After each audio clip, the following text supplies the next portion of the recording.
I think it's fine.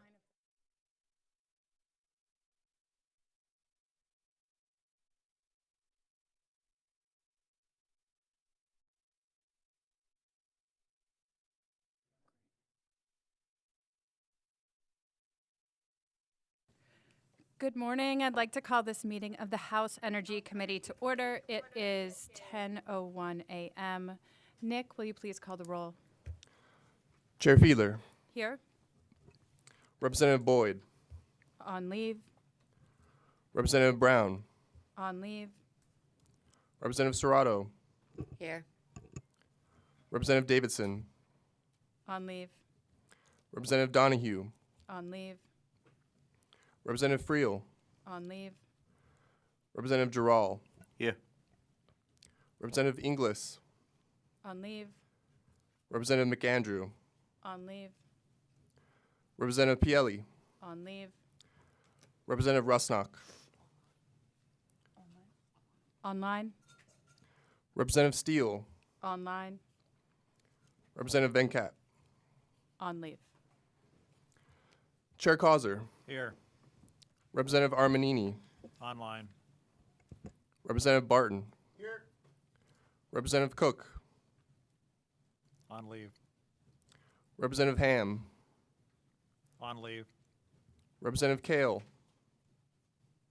On leave. Representative Kephart, Online. Here online. Representative Mihalik, On leave. Representative Rapp, Online. Representative Stambaugh, On leave. Representative Warner, On leave. Representative Williams. On leave.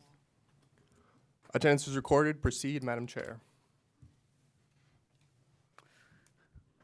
Thank you, Nick. I would like to note for the record that also joining us in the room is Representative Donahue. Thank you to Chair Causer and members of the House Energy Committee for joining us today. Thank you to the members of the audience and to our testifiers who will be sharing their knowledge on this critical issue. It's truly an all-star lineup in our three panels. I believe we're at an extraordinary moment in which technology is moving faster than any of us could have imagined, even a few years ago. And things that quite honestly seemed impossible a decade ago are now parts of our daily life. I'm thinking here about artificial intelligence, virtual reality, video conferencing, streaming, all things that are now part of our professional and personal lives, love it or not.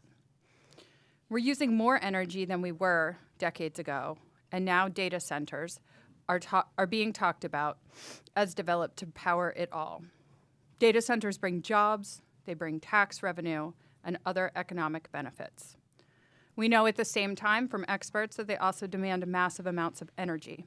And we need to be sure that growth in this sector doesn't come at the expense of families and small businesses back home, people who are already struggling with rising utility bills. None of this should be a surprise. What I also hope will not be a surprise are the projections of energy shortfalls, blackouts, brownouts, along with expectations that people's energy prices back home are going to rise even more. It is that potential future that I think we should all pay attention to and address now, so that hopefully we will not realize it. In just a moment, we will tackle this bill. But first, I do want to note that I'm especially concerned about the possibility of speculation in a market that is going to drive up costs for working people and leave our state's ratepayers, people who work as nurses, welders, waitresses, and delivery drivers, real people back home, that they will be forced to foot the bill for projects that are proposed but never going to be built. I think that's a scenario we all have to work together, hopefully in bipartisan fashion, to avoid. Because that would be a lose-lose-lose for the Commonwealth, no matter which chamber you sit in and which party you're registered as. And as state lawmakers, I believe it is our responsibility to play a role in avoiding that scenario and to help bring jobs and development in a responsible way here to the Commonwealth. Chair Causer, do you have any opening remarks? I do, and thank you very much, Chair Fiedler, and thank you to everyone who is here today to talk about this, a very important issue. Data centers is something that well, you can tell by the number of people in this room, is very important and on a lot of people's mind. You know, they bring economic opportunity to the Commonwealth. We certainly sit as the keystone in the northeastern part of the state, and I believe that there is true opportunity for our Commonwealth here. We have the natural resources, we have the workforce, we have all the pieces to bring this together if it's done in a way that can be beneficial and we can grow this industry. We have to make sure that along with that, we have energy policy that matches so that we can, in fact, grow the industry. We need to focus on increased production so that we have more energy resources in this state. We need to make sure that we're not selecting certain energy sources over others because that will limit our opportunity. We need to make sure that we don't overregulate and overtax because that can stifle our opportunity. I have some concerns with the bill that's before us today, but I'm looking forward to the testimony that's going to be presented. And thank you, Madam Chair. Thank you, Chairman. Thank you, Chairman. We do have a full house today, so guests who are joining us, feel free to take an empty seat and make a new friend to your left and your right. With that, I'd like to welcome virtually the prime sponsor of the legislation who's joining us online, Majority Caucus Chairman Rob Matzey. He has put forward a serious proposal focused on ratepayers, a subject he, of course, knows well from his tenure as chair of the Consumer Protection Committee. I want to note that other bills on this topic will certainly address potential impacts like noise, water, and zoning. And so today I'm going to ask our members and testifiers as much as possible to focus on Chair Matzey's bill before us. Chair Matzey serves as Majority Chairman of the House Democratic Caucus and is, of course, the prime sponsor of today's bill. Chairman, do you have any remarks you'd like to make before we hear testimony on your bill? Well, first of all, thank you, Chair Fiedler.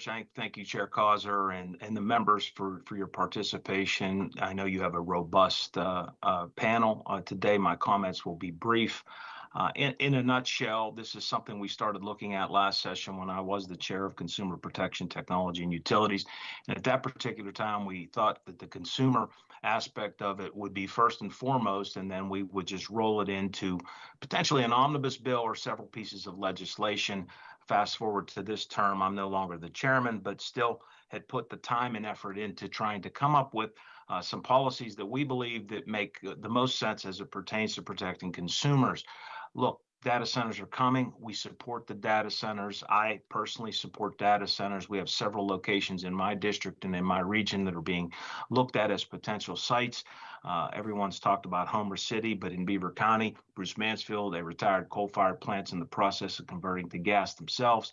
And we have other brownfield sites located in and around the area. In a nutshell, this isn't just about AI and the big business of what data centers bring in. Everyone's got a cell phone. Everyone's got one of those voice-activated devices. I don't want to say its name because everyone's will go off.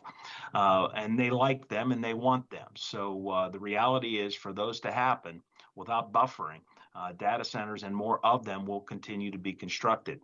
I believe it's our role as policymakers to ensure we have policies in place that make the most sense. Promulgate some regs early from a temporary perspective and then move forward.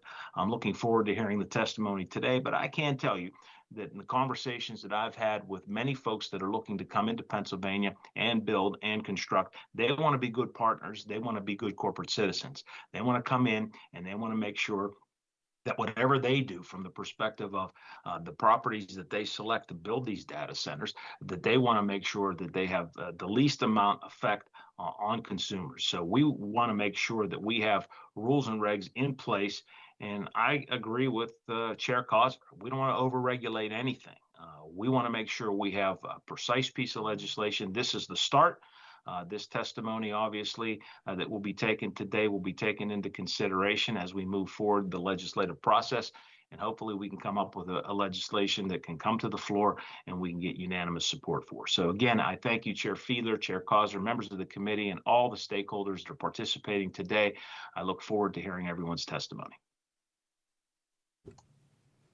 Thank you so much, Chairman Matzey. Also joining us online are Representatives Boyd, Representative Warner, Representative McAndrew, and in person joining us is Representative Davidson. We have 3 comprehensive panels today, including voices from industry, regulation, and advocacy. Testifiers, thank you for participating in today's hearing of the House Energy Committee. The members have your written testimony in their packets, so as much as possible, we ask you to summarize your remarks so that we can get to questions from the members. We will hold all questions until the testifiers of this panel have completed their testimony. Our first panel will include Dan Diorio, Vice President of State Policy for the Data Center Coalition, Lucas Fikes, Director of Energy Policy for the Data Center Coalition, Amy Brinton, Director of Government Affairs for the PA Chamber of Business and Industry, and Rob Baer, President of the PA Building and Construction Trades Council. We will start with Mr. Diorio and Mr. Fikes. Would you please begin?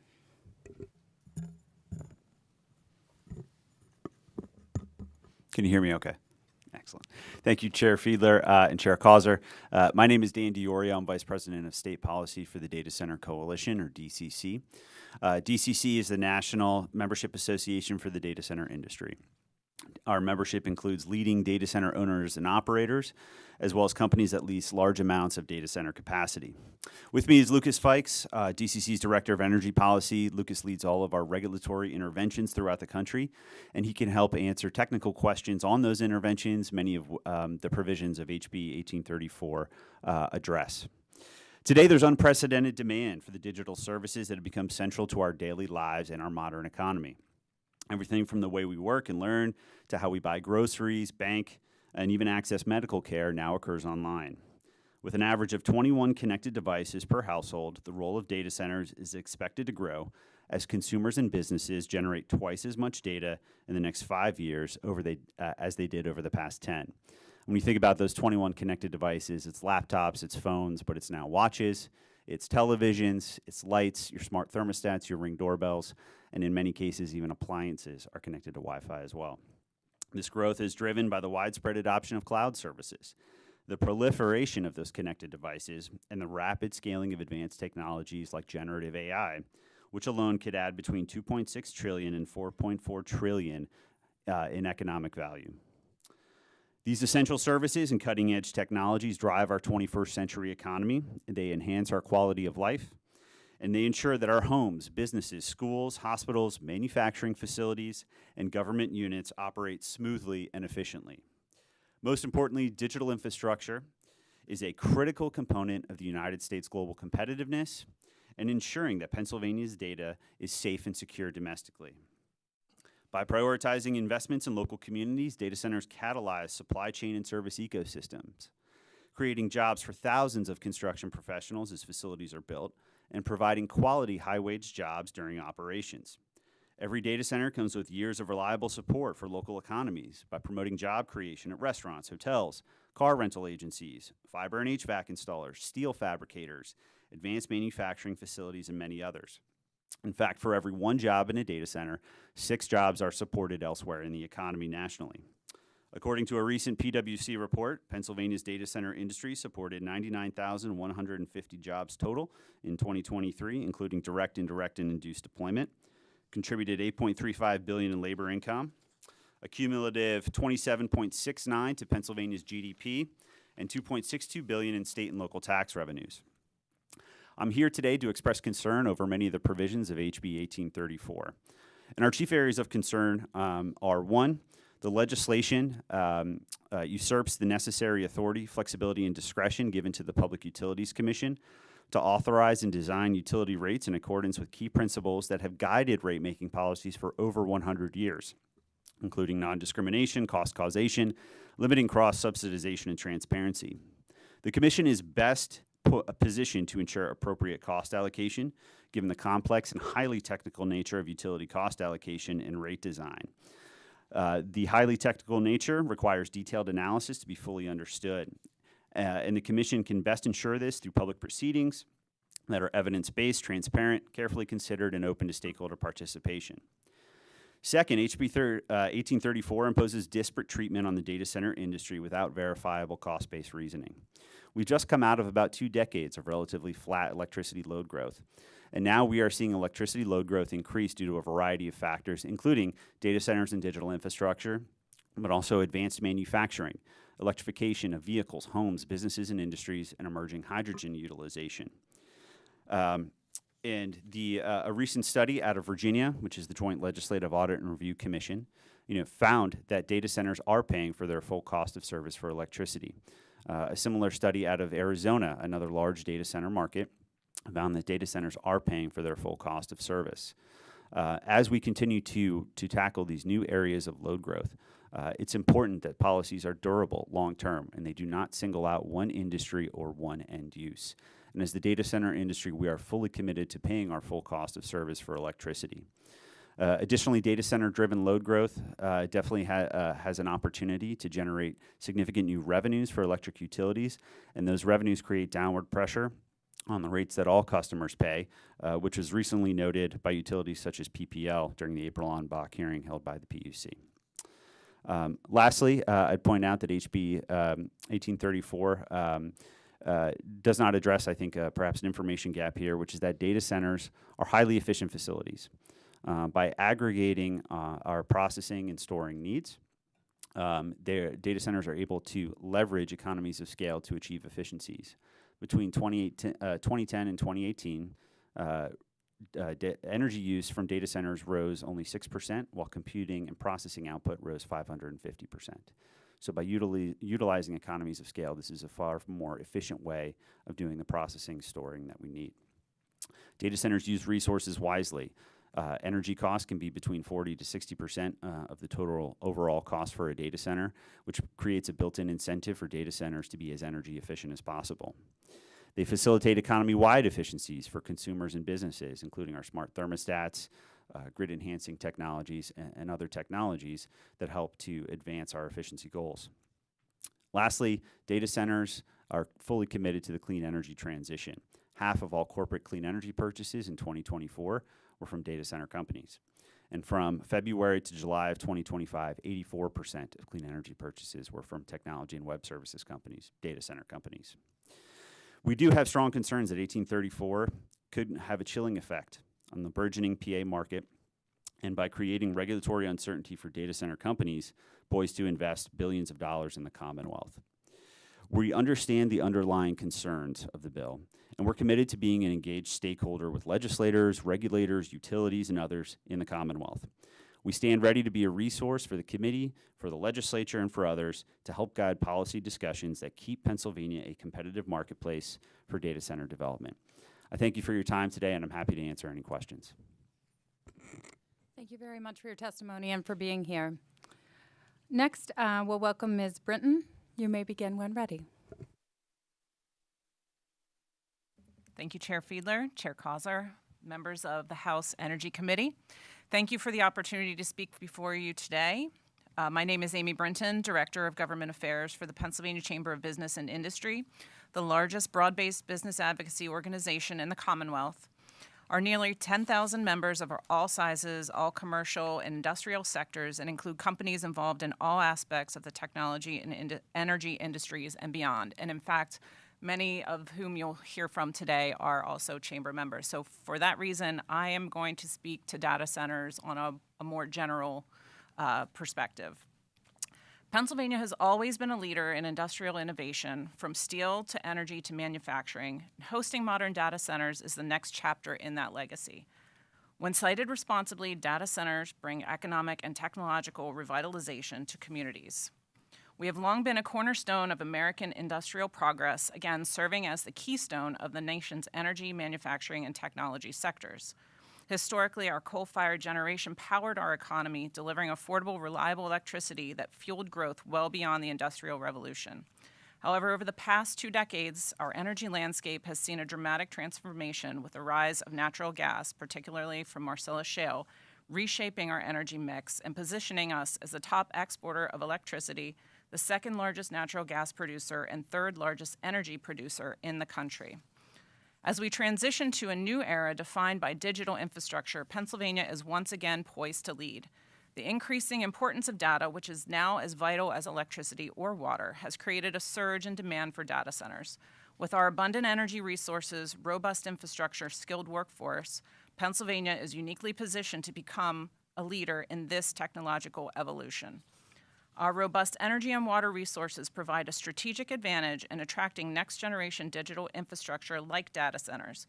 With reliable, affordable energy and abundant water, we are well equipped to support the power-intensive and cooling needs of these facilities. However, we must balance industry growth with environmental stewardship. Water utilities are already developing best practices to supply data centers responsibly while protecting infrastructure and ratepayers. It should also be noted that data center industry is advancing sustainability, investing in clean energy and innovative water conservation technologies, such as waterless cooling and recycled water systems. This thoughtful approach underscores a broader truth. We do not have to choose between economic growth and sustainability. We can and must pursue both through smart planning and policies. Pennsylvania must also proactively address growing energy demands. PJM Interconnection, our regional grid operator, has warned of potential generation shortfalls due to rising consumption and the retirement of baseload generation, even before we've seen the data center boom. While the PA Chamber supports an all-of-the-above energy approach, we must be sure to leverage our energy assets strategically. Our vast natural gas supply, strong pipeline network, and existing generation capacity form a foundation few states can rival. To ensure long-term economic growth and resilient electric grid, it's imperative that we support investment in reliable baseload energy sources, including natural gas, coal, and nuclear, while streamlining the permitting process, modernizing transmission infrastructure, and supporting other traditional and emerging energy technologies. With thoughtful planning and forward-looking policy, Pennsylvania can turn a looming energy challenge into a long-term competitive advantage and become a national leader in digital infrastructure development. We're also highly sought after due to our strategic location in the Northeast, offering high-speed, low-latency connectivity essential for real-time data applications, financial services, and AI. We also have a wide range of development-ready sites, including brownfields that are already located near key infrastructure, such as substations and fiber optic networks. Redeveloping these underutilized properties present a unique opportunity to generate long-term tax revenue that can support schools, libraries, and other community infrastructure. Data centers are powerful economic engines that generate substantial fiscal benefits with minimum strain on public infrastructure. Examples can be seen in Virginia's Loudoun County, where data centers occupy just 3% of total land but contributed 38% to the county tax revenue, generating $875 million, much of which supported education and demonstrating long-term revenue potential of these facilities. Pennsylvania is well positioned to replicate this success, especially by redeveloping underutilized brownfield sites and restoring them to productive use. Beyond direct fiscal contributions, data centers stimulate broader economic growth, driving the demand for steel, HVAC systems, electrical equipment, construction services, and create immediate opportunities for manufacturing and skilled trades. Additionally, data centers serve as anchor institutions for regional tech ecosystems, attract startups, research and development, and innovation hubs. This accelerates growth in sectors like cybersecurity, biotech, advanced manufacturing, positioning us to build a more dynamic, diversified economy with family-sustaining jobs. Workforce development is a cornerstone of our ability to lead in data center growth as well. Success hinges not only on infrastructure investment, but on cultivating a robust pipeline of skilled workers. From HVAC technicians, electricians, engineers, cybersecurity professionals, employers are already signaling that talent availability is a limiting factor, making it essential for industry, educators, and policies to collaborate in scaling training programs.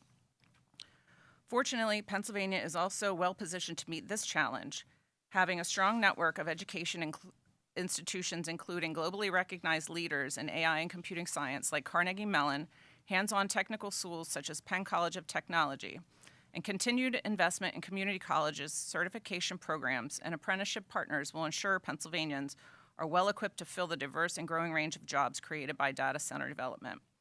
As we plan for future growth, it's essential that development be both innovative and sustainable, supported by smart infrastructure planning and policies that protect communities while encouraging investment. Our legacy of industrial innovation continues with the rise of data centers and AI-driven technologies, again positioning us to lead the next major economic transformation.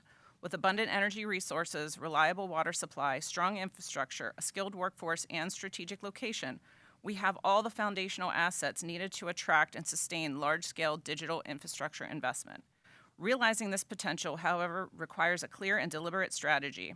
This includes modernizing energy and water systems, streamlining permitting process to reduce delays, investing in transmission and reliable baseload generation, and preparing the workforce for rapidly evolving technological demands.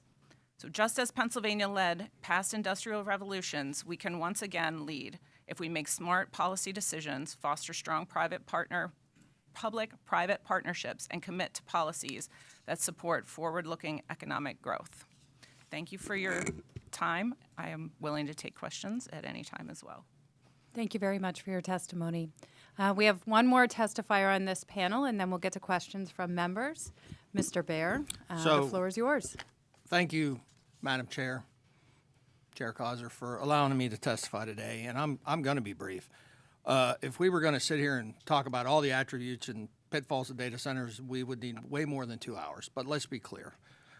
The building trades is a huge proponent of data centers, right? They create tons of work. But to keep to Madam Chair's point, my members that are building these are also the members that live in the communities, and we have a responsibility to build safely and responsibly and control rates. And for me, the way to bring rates down is to increase generation. It's also to incentivize our hyperscalers and our data centers to bring their own on-site generation and incentivize to overbuild our generation to help alleviate our power problems. And that's all doable. Now, I've worked with Representative Matzey many, many, many times, and I consider him a great friend, and we've discussed this a lot. And, you know, Chair Causer's heard me say the first step of a million-mile journey begins in this room.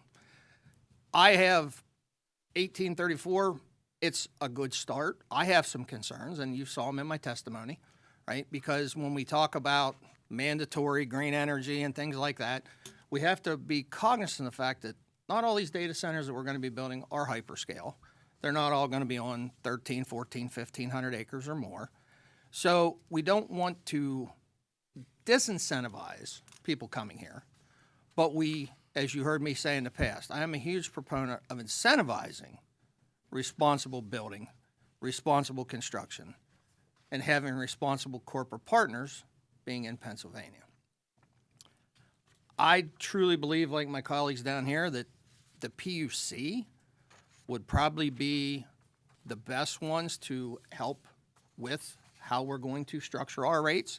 And I'm not going to sit here and tell you I'm near as smart as Chairman DeFrank, because I'm not, and that's what he's paid to do. But I also believe that with the proper input from this body, that will help shape policy. And I look forward to hearing the rest of the testimony today. We do have in Pennsylvania, as Ms. Britton has said, a unique set of circumstances that we have the water, we have the gas, we have the assets. And right now, I have the people to build the data centers. I have the training programs, and I have the skilled workers. And these bring a ton of jobs to these communities. And they bring a lot of permanent jobs, and they bring a huge tax base. And that's important. Now, I'm not going to sit here and talk about setbacks and sound attenuation and water, because that's for a discussion later on in this bill and for other people in this panel. But I truly believe that if we're going to do this and we're going to control rates, the key to everything, and Chair Causer has heard me say this many times, it's building generation. When we build the generation and we have plenty of power, the rates will come down.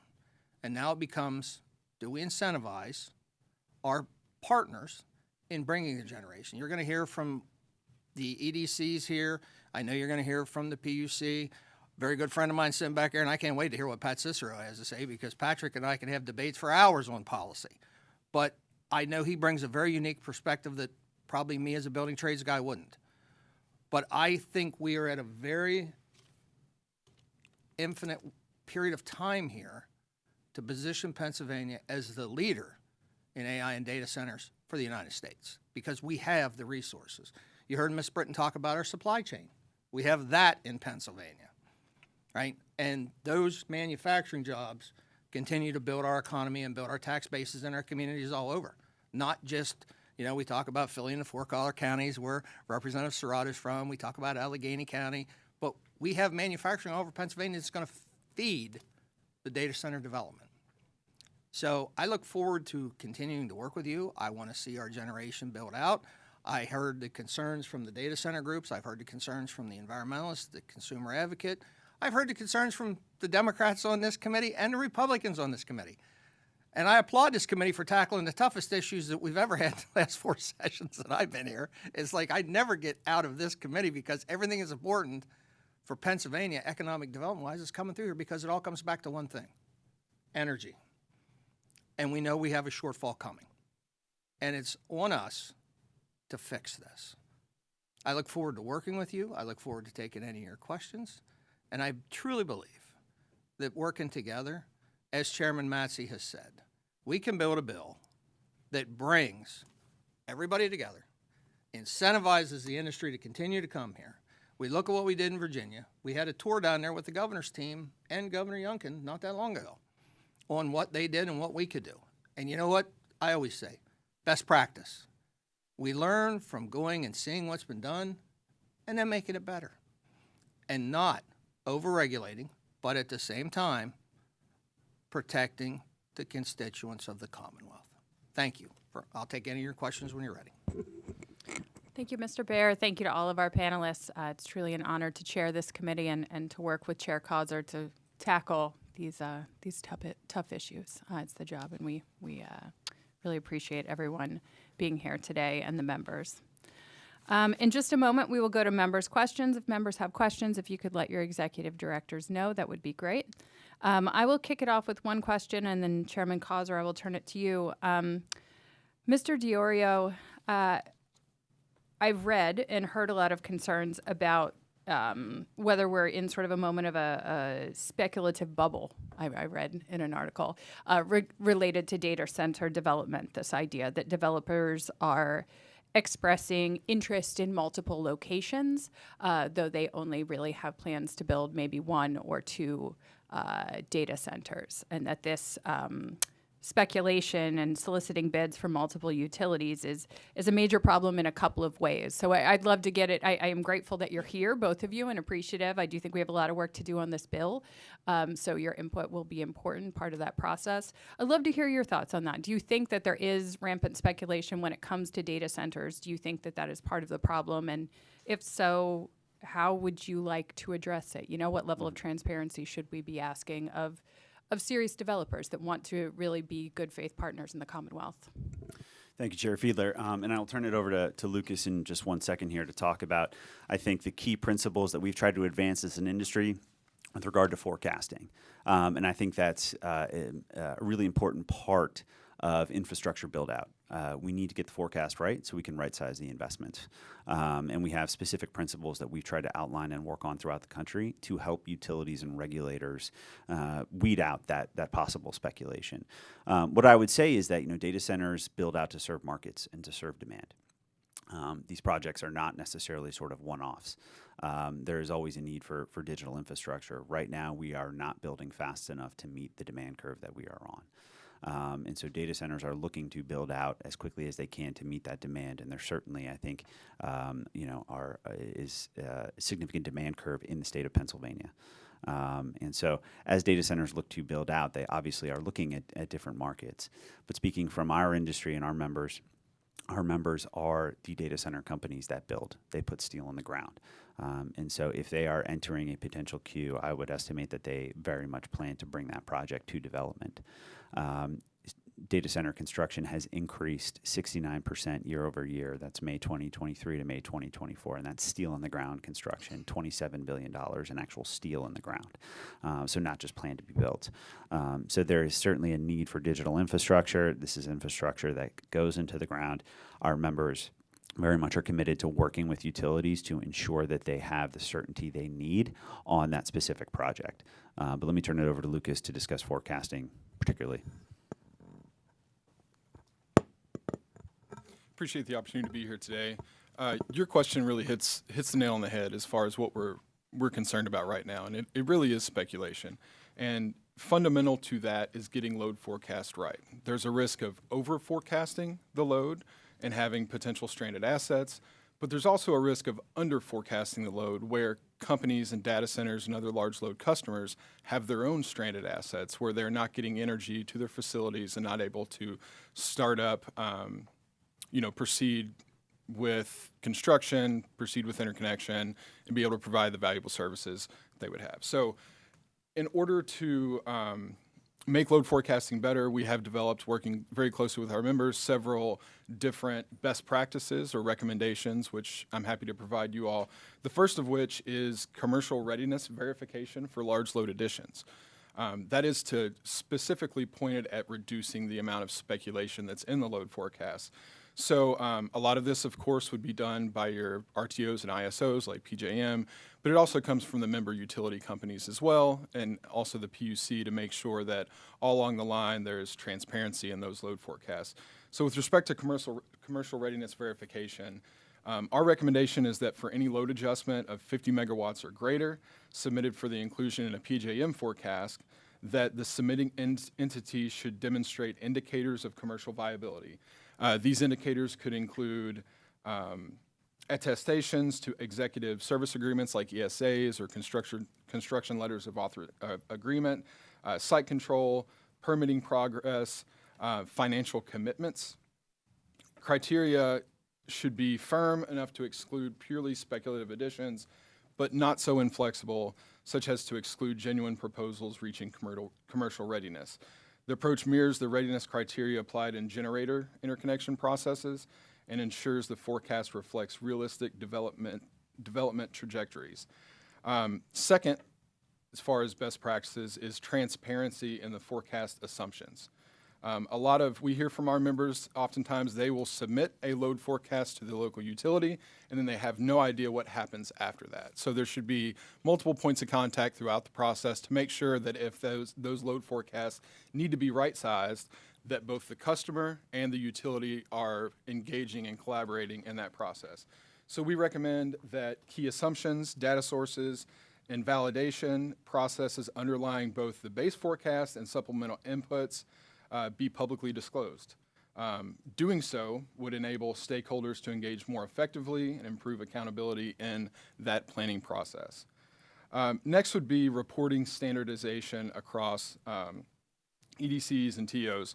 Our recommendation is that PJM, the local Public Utility Commission, should develop clear and enforceable standards for how member utilities report anticipated load additions, including data quality, documentation, information about associated transmission needs, including supplemental projects, and regular revalidation. Common framework would reduce uncertainties and improve the comparability of load inputs across PJM's entire footprint. And then finally, there should be regular forecast review and backcasting analysis to ensure that those forecasts are right-sized. PJM or local utilities or the Public Utility Commission should conduct annual assessments comparing past forecasts to actual outcomes, which is termed backcasting, to identify sources of error and improve future performance. Those assessments should be shared with stakeholders and posted for public review. So, in summary, transparency in the load forecast, collaboration and communication amongst all the entities involved, RTOs, ISOs, utilities, public utility commissions, regulators, and the customers themselves. And in doing so, we are positive that we would be able to reduce that speculation, as the chair had indicated, is very important to us. Thank you very much. I really appreciate that. I'd love to follow up and ask some more follow-up questions to that. Thank you for that. And Mr. DiOrio, I noted down that you wrote households on average of 21 connected devices, which I thought was impossible, and then I started to add it up in my head. I won't tell you what number I got to, but that's a large number. It is, and if you have teenagers, I think you can effectively double that. So, it's when you start to add it up, it is quite extraordinary.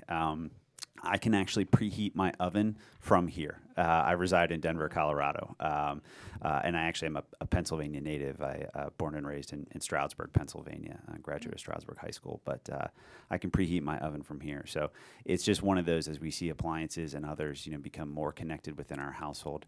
There's going to be an ever increasing need for that digital infrastructure from very much a basic standpoint. I think there's a lot of focus on AI, and AI has a lot of great applications. We have companies that have used it to detect billions of dollars in credit card fraud, energy applications to optimize the grid, detecting water leaks in systems, healthcare. But that basic digital infrastructure that we rely on is very much an essential component of the industry. Thank you for your testimony. Chairman Causer. Well, thank you very much to all of you for your testimony. Mr. DiOrio, you mentioned in your comments that there are provisions in the bill that I think the words you used would have chilling effects going forward. So I'm interested if you want to elaborate a little bit more on what you think the most chilling effects are that are in the bill. And also, your members are operating in multiple states. So how should this bill or something like it be enacted? How would that differ from what's going on in other states? Well, I think the chilling effect comes from many of the prescriptive nature of some of the provisions that would go into a tariff.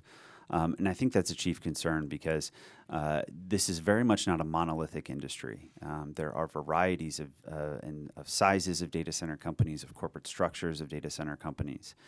And I think our chief concerns are that prescriptive language in the bill would ultimately lead to inflexibility, especially for the PUC as they seek to implement this. And they are already moving forward on many of these provisions. And I think as we look at the regulatory landscape, it is just best positioned to decide many of these issues. I think we have significant concerns as well on provisions like mandatory curtailment. Data centers cannot simply shut off. They provide essential services and need to run 24/7, 365 for everything that we depend on. And so data centers would likely have to switch to backup generation. That concerns customer agreements. Many customers are uncomfortable with that. There obviously comes with significant regulatory hurdles in terms of utilizing backup generation, which is largely diesel generators. So those are highly permitted from the EPA on down. You can't just use them. They have to be in exact emergency situations or a limited number of hours per year for testing and maintenance. So there's enforcement concerns with that. I do think on the renewable energy provisions as well, the industry is heavily investing in it. It's one of the chief drivers of the clean energy transition. And I think any kind of prescriptive amounts in there just create complexity in the process and make it that much harder to allow the industry to continue deploying its capital for clean energy investment. So the PUC is already in process on many of these provisions. We recommend that they are the best position to decide this.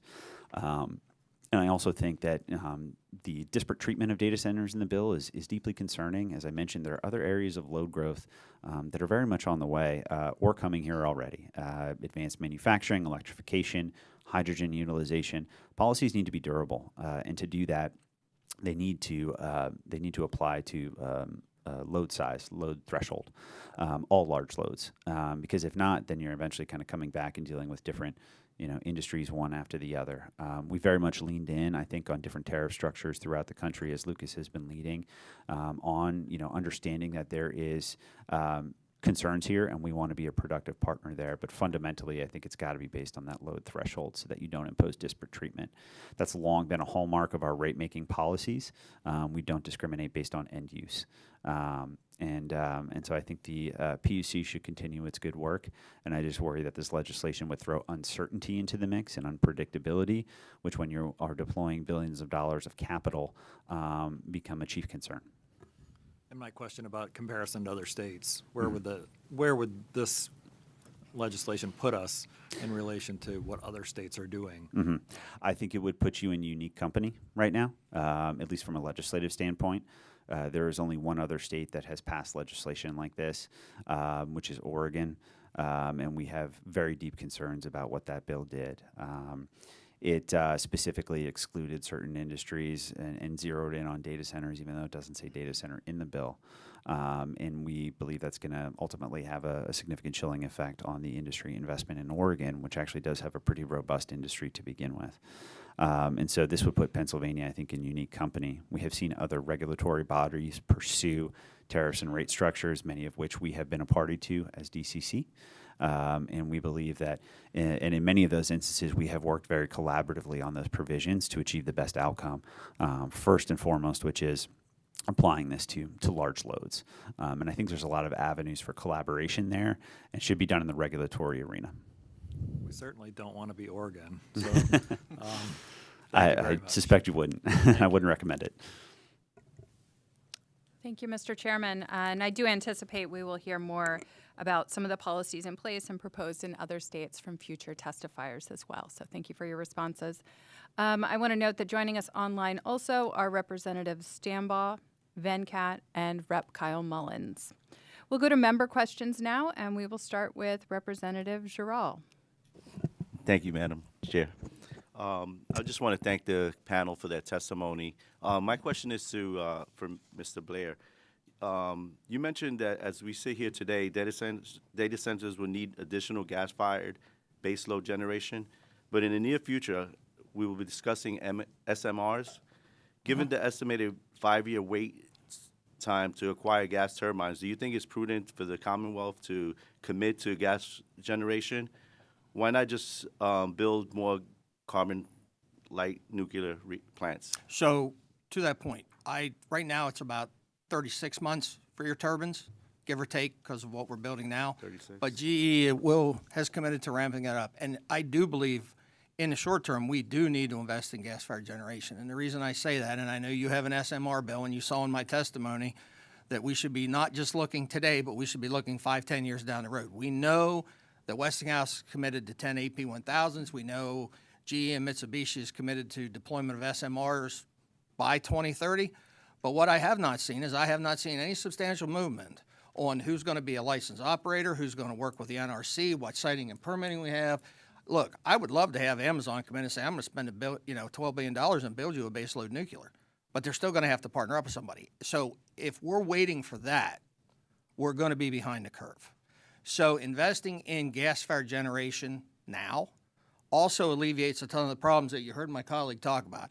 I've put those diesel fuel generators in, and trust me, we don't want to run them. We do not in an emergency. And this industry is really unique in the fact that we talk about loads you can't turn off, hospitals, things like that, large low-use. This is the same way. And I wouldn't be sitting here saying that if I didn't know that for a fact. I can't operate my hospitals without data and AI. I can't do it. All right? So with the way the current structure is that they could just be turned off due to a need, that's not doable in this industry anymore. And to get to the solution of powering the industry, protecting ratepayers, and bringing the cost down in the short term, in my opinion, the best path forward is to still utilize natural gas. We have it. We can't deny that it is much cleaner than coal. We also know that if we continue to build out, we can make it cleaner and we can put hydrogen in, as you heard the gentleman say. Hydrogen uses a lot of electricity too. It's a large load demand, all right? And as the guy that builds this, I'm very cognizant of that. But I don't see a path forward right now other than utilizing the resources we have and utilizing them correctly. Now, I would love to see in 2035 when I'm retired, SMRs going all over the country. I'd like to see 5 of them in Chair Causer's backyard. He'd love it. It'd be a great tax base, and we'd be generating power. But till we see substantial movement at the NRC, we can do gas here, and you've heard me testify, and you've heard me have these discussions with Chair Causer. We need permitting. We need to build. We need to get the electrons online, and we have to power our data and AI centers, and they have to be powered 24/7, 365. As working with Amazon, as I've done in the past, I know how committed they are to getting to a net neutral state. But we also have to be cognizant of the fact that we can't turn it off today and get to net neutral. And if we're going to build AI, we got to build the generation. And as you saw in my testimony, I want to incentivize our data center partners to bring their own generation. You heard PJM testify at FERC about them bringing their own generation. But to do that right now for the next 5 years, we're stuck with gas. Yes. We have our permitting we have to get through in Pennsylvania. And you've heard me say many times, I am a big fan of incentivizing corporate responsibility and good corporate partners. And we can do that without overregulation, and we can build out the generation we need. We can't deny that even if we build the load for the data centers, we're still staring at a shortfall on PJM. So if we incentivize overbuilding, we can help alleviate that problem also. Now, that's a discussion for another day that I'm sure my colleagues would like to go to FERC with me to address that issue. but it's laying there in front of us. And you heard him say this is a fledgling industry in PA, but it's also not a cookie cutter industry. A data center that I might be building in Dauphin County is drastically different than a hyperscaler that I'm building in Bucks County. So you can't take a one-size-fits-all approach with a piece of legislation to say this is what everybody's going to live to. And that's why I'm here today also to say, look, if somebody's been building this out, I'm building hyperscalers, I'm building small scale. So we want to incentivize the industry. We want to make sure they're good corporate citizens. We need to make sure we have the generation. And right now, it's gas. Yeah. Thank you. Thank you, Representative. Thank you, Mr. Baer. Representative Barton. Thank you, Chair Fiedler, and thank you, panel, for your testimony this morning. Mr. DiOrio, welcome home. We're glad to have you. Our regulatory environment may not be welcoming very often, but we are very kind people, and we're glad to have you here and all the panels, too.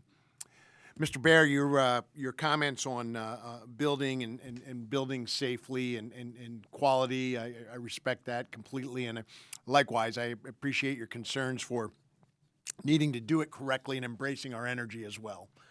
That's incredibly important, and I think that we could argue that we're doing that right now. It's being done not just now, but it's been being done for years. If you haven't walked into the front steps of the Capitol, into the Grand Rotunda, the main rotunda, you'll look up, and there's 4 paintings holding that up. And in 1906, when this Capitol was built, there are 4 things that arguably are the things that built this Capitol, built Pennsylvania, built the United States of America. The first one you see is religious freedom, and it's William Penn coming and escaping religious persecution. If you look to the right of that, you'll see the Spirit of Light, which is our rich oil history, something Chair Causer knows much about in Warren County. If you look to your left, you'll see the Vulcan, our steel industry here in Pennsylvania. And if you look behind you, you'll see the treasures of the earth, the coal industry. For generations, we've been doing energy here in Pennsylvania. What does that mean? That means we raise our families there. That means we breathe the air. That means we drink the water. That means we hunt, we fish in the areas that we extract energy from beneath our feet. Been doing it since well before 1906. Been doing it since for a long, long time. And so I think we need to consider that we're doing that. We need to be good stewards of the environment, and we need to continue being good stewards of the environment as well. The one thing I would,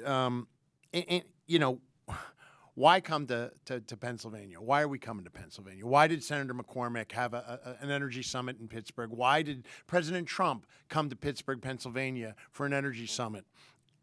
It wasn't because of the regulatory environment. It wasn't because we're burdened with regulations that are pushing out industry, going to other states, contrary to our governor saying that we want to be competitive. And I agree with him. We need to be competitive, but we're pushing them away with our regulatory environment. And this adds to this. The one question I have, and I don't know this answer, and Mr. DiOrio, you may know the answer. I recently traveled to Sterling, Virginia, to check out some of the data centers there, and the centers I saw were mostly water cooled, and water is a concern in a lot of people's concern anyway.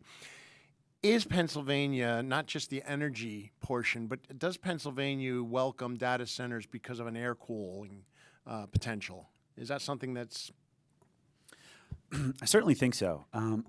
This is an industry that is pushing the bounds of innovation when it comes to cooling technologies. Servers have to be cooled. If they aren't cooled, the temperature in a server room could rise as much as a degree a minute until ultimately the servers fail. And if you went in a data center 10, 15 years ago and you went into a server room, you'd probably want a jacket on. It'd be quite cold. Now you can go in very comfortably in a T-shirt. So we have figured out very much the different tolerances that we can push the technology to. There's no one-size-fits-all method of cooling. There are trade-offs to both. So if you use a water-based cooling system, you will typically use less electricity. If you use an air-based cooling system, you will use electricity and less water. And so there are trade-offs to both. The data centers go when they choose where they decide to site, rather, they will work with the local community to determine the resources available for the best needs. The industry is very much moving to waterless cooling systems, air-based cooling, but also closed-loop systems where you charge the system once and the water recycles through. Reclaimed water, recycled water if the infrastructure is available. There's a data center in Georgia, actually, that's utilizing reclaimed wastewater for its cooling, and it actually goes and cleans it as it goes through its facility and then puts it back into the Chattahoochee River cleaner than when it came in. So there's a variety of different partnerships, different technologies, and so I think there's options depending on the community here. And I think what's really key, though, is that the industry very much takes water stewardship seriously, and it works on those partnerships to increase its water stewardship, reduce its water footprint, and utilize the best technology available to achieve water efficiency, but also energy efficiency. Thank you. If I may, Madam Chair. Ms. Britton, you had talked about welcoming all of the above energy approach, and I think I completely agree with you. The legislation that we're here discussing contains a requirement that renewable energy power 25% of data centers. Is that something that's feasible, or we're just requiring of making sure that renewable energy powers 25% of data centers, ensure that data centers are not built in PA? Does that make sense? So I think as to whether it's feasible was probably best answered by the next panel and my colleagues here. As far as the chamber's concerned, and while we are supportive of an all-of-the-above energy portfolio or energy standards, energy mix, we're concerned that mandates would create challenges to the affordability of the energy and the reliability, both of which are critical to our economic competitiveness overall. And any mandates to increase the renewable energy targets could inadvertently distort the energy market, favoring certain technologies or sources over others, rather than allowing the market to drive and determine the most efficient or reliable energy solutions. So from our perspective, we do support all of the above, but the mandates are what is concerning. So I'll leave the technical expertise to my neighbor here. Sure. No, I actually think you covered it pretty well, which is, distorting the market, favoring certain technologies over others. I'd point out that the industry, as Mr. Bear has pointed out, is investing heavily in advanced nuclear technologies, as well as technologies like geothermal technologies. So ways to have clean, firm generation, I think, is key to that. And including that wide range of clean and firm technologies that are out there, the industry is looking at all of those and supporting those heavily.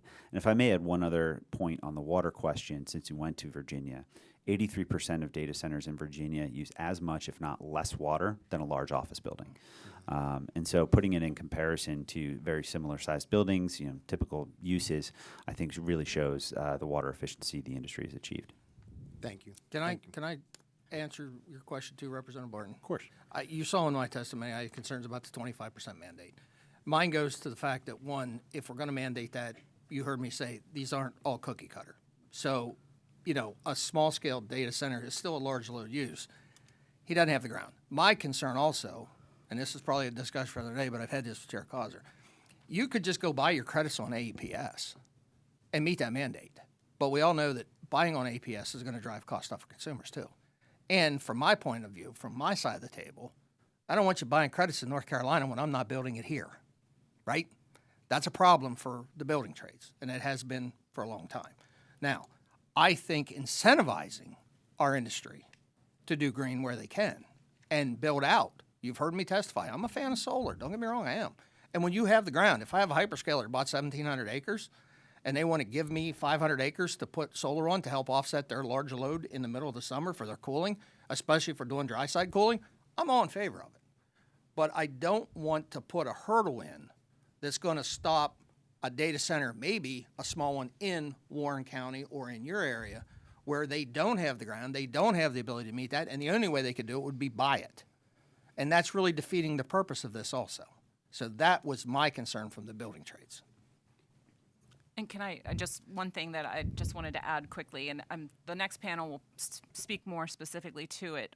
Just wanted to remind everyone that Pennsylvania is deregulated in the electricity market. So most of the large customers, including data centers, actually purchase power from the competitive suppliers. and not directly from the EDCs. So the EDCs do not control the generation sources, can't control or guarantee the fuel mix used by the shopping customers. So I think that's something also that needs to be taken into consideration. Thank you for the question. Thank you for the answers. We have about 4.5 minutes left on this panel. Want to be respectful of your time and also of our future panelists. We will go to Representative Serrato. Thank you, and thank you all for being here today. So I have a question, and this is going to go for Ms. Brinton.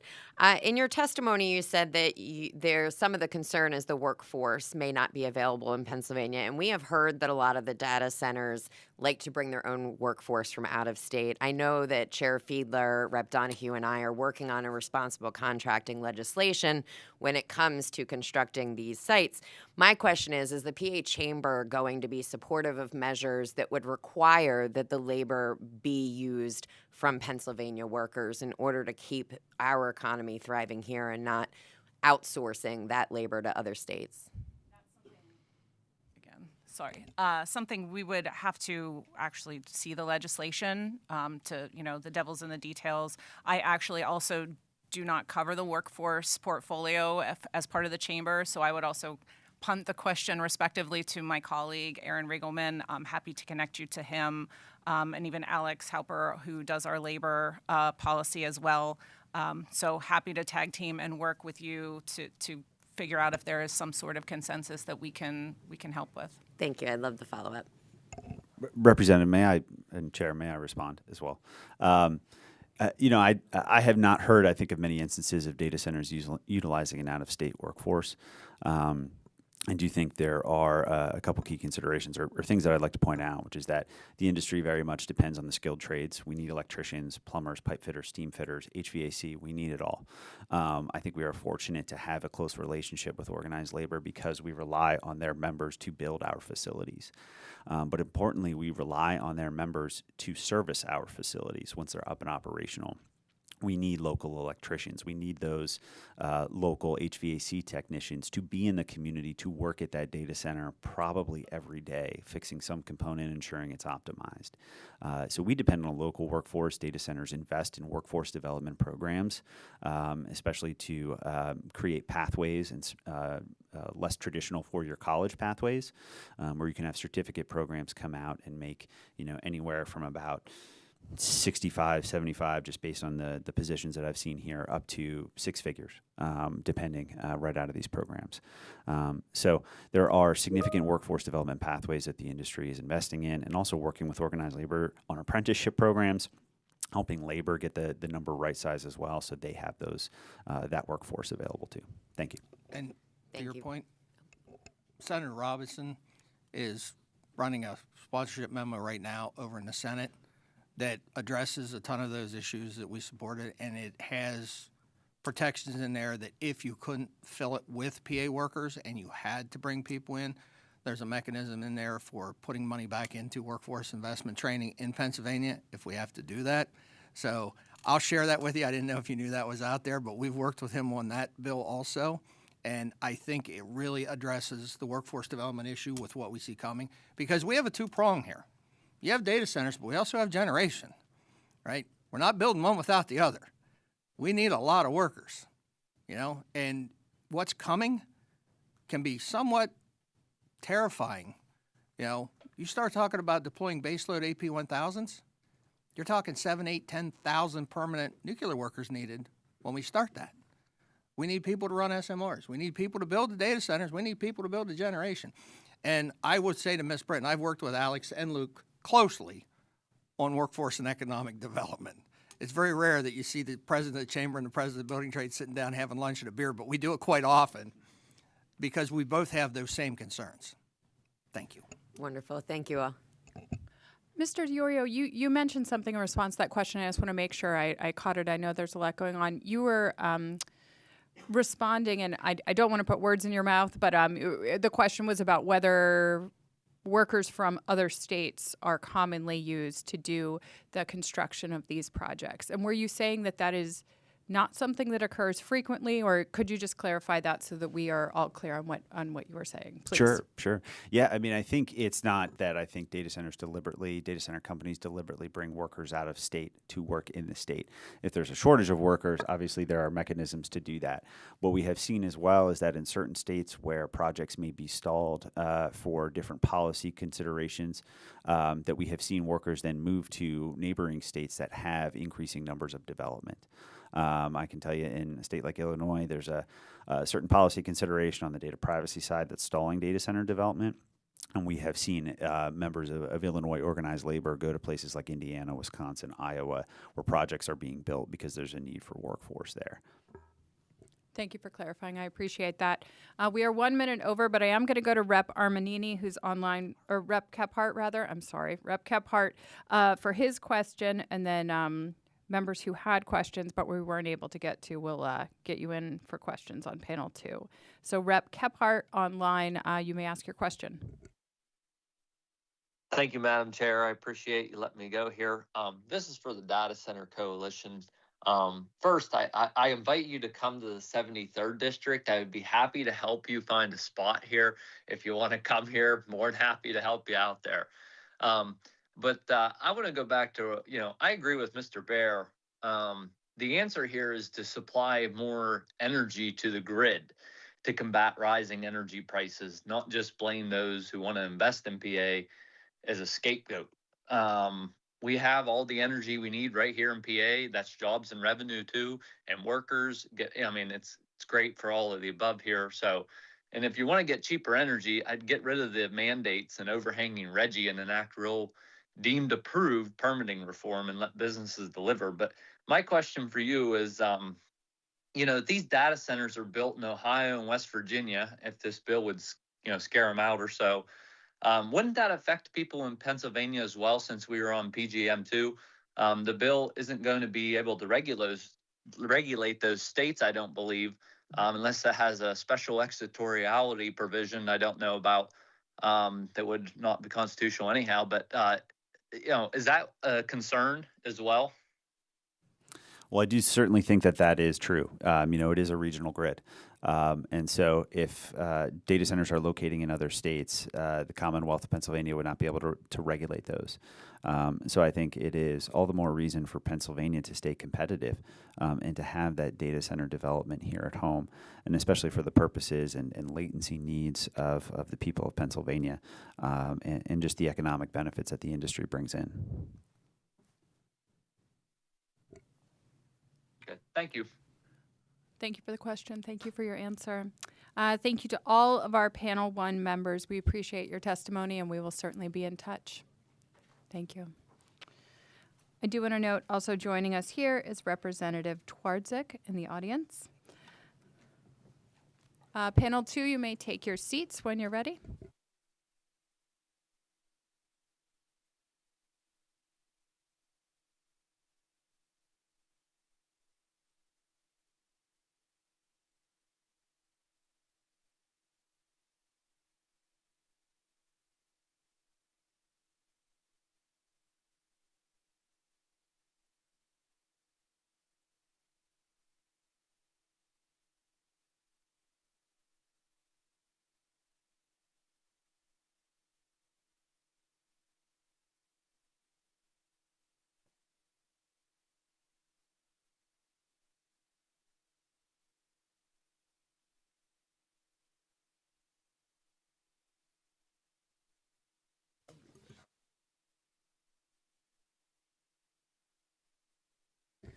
All right, great. We will move on to panel 2. Thank you all for joining us. The panelists for our second panel are Stephen DeFrank, Chairman of the PA Public Utility Commission, Brian Thiry, Director of Strategic Engagement for Reliability First, and Andy Tubbs, President and CEO of the Energy Association of Pennsylvania. I also want to note that joining us in the audience is Vice Chair Kim Barrow. Thank you for being here. We will start with you, Chairman DeFrank. You may begin. Thank you. Good morning, Chair Fiedler, Chairman Causer, and members of the House Energy Committee. My name is Steve DeFrank, and I'm the Chairman of the Pennsylvania Public Utility Commission. I appreciate the opportunity today to testify before the committee regarding House Bill 1834. As is evidenced by the introduction of the bill, data center proliferation is a central topic of interest among many here in the Commonwealth, including the PUC. The Commission has placed a strategic focus on this newly evolving commercial revolution. On April 24, 2025, the Commission hosted an en banc hearing concerning interconnection and tariffs for large load customers. We focused the conversation on the impact of data center interconnection onto the electric grid, as well as what rules and procedures should be put in place to effectively interconnect these facilities while protecting existing customers from undue risk and cost. We have taken this input and are currently working on a proposed model tariff aimed at addressing important terms. The provisions the Commission hopes to establish via our model tariff proceeding include, but are not limited to, areas such as appropriate megawatt size for tariff designations, financial security requirements, minimum contract terms, early termination fees, maximum interconnection study times, load ramping, and best practices utilized by other jurisdictions. We expect to issue a tentative model tariff in the very near future. In the same vein of policy discussion, House Bill 1834 gives an explicit directive for the Commission to establish EDC tariff rules and filing requirements for large load customers via temporary and final regulations. The bill directs that we address a number of key areas of interest. The Commission's current model tariff proceeding and parameters of House Bill 1834 have many similarities. As such, these endeavors are largely complementary. However, there is one very important distinction. Any model tariff adopted by the Commission would not be binding on EDCs, but rather would establish a set of best practices that the Commission would encourage for utilization as prudent policy provisions. However, House Bill 1834 provisions would become legally binding if the bill became law. Given these circumstances, the Commission is generally supportive of the bill. With this context laid out, the Commission's general support established, we offer the following input. House Bill 1834 explicitly utilizes and defines the term commercial data center. This term is to include only those customers using 25 megawatts or more of electricity that maintain computer hardware and software for the purpose of managing or transmitting data. While logically, it would be the most likely that any account over 25 megawatts will be a commercial data center, the future may bring different types of customers that consume significant amounts of electricity. As such, the Commission respectfully asks that you consider simply setting the threshold for applicability based on megawatt demand and not including any basis for the use of the power. To that end, the use of the term large load users may be considered instead of commercial data center in order to avoid any appearance of rate or tariff discrimination for one type of customer. House Bill 1834 requires the PUC to establish a calculation for contributions in aid of construction, or CAC, for transmission and distribution infrastructure. While the PUC has explicit authority over distribution rates, the Commission notes that CAC for transmission falls under the jurisdiction of the Federal Energy Regulatory Commission. Section 6 of House Bill 1834 states that an EDC entering into a contract for electric service with a commercial data center after the effective date of the bill must ensure that no less than 25% of the electricity supplied under the contract is generated from renewable sources. It is not entirely clear if the provision is intended only to apply for commercial data centers utilizing EDC to default service, or if it would also be applicable to commercial data centers purchasing power from a commission-licensed electric generation supplier. The PUC notes that the vast majority of commercial and industrial accounts in the Commonwealth are shopping for power with an EGS. Therefore, if this provision only applies to default service customers, it may have minimal impact. Conversely, if this section is intended to apply to all commercial data centers, even if they are enrolled with an EGS, it may present an intervention into the contracts between EGSs and the commercial data centers.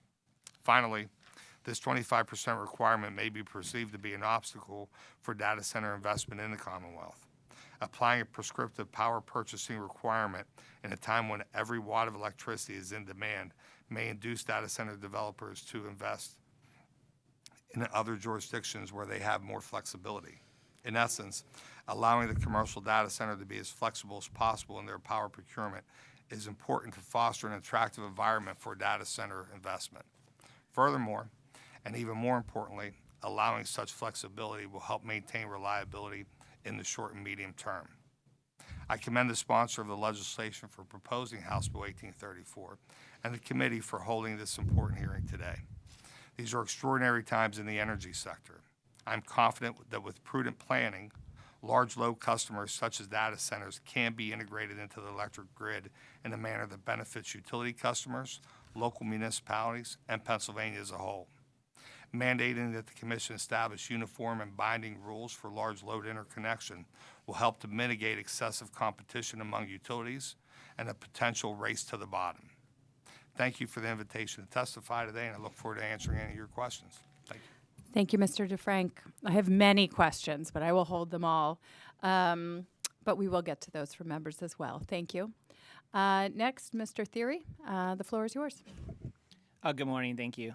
My name is Brian Thierry. I'm the Director of Strategic Engagement at Reliability First. Thank you, Chair Fiedler, Chair Cowser, and the House Energy Committee members and our fellow panelists for the opportunity to testify and share Reliability First's perspective on maintaining reliability in the face of unprecedented large load growth throughout the Commonwealth and across the PJM footprint and across the nation. This is the third time that Reliability First has testified to this committee, so I just want to highlight two important aspects of our work that make us a unique voice at the table.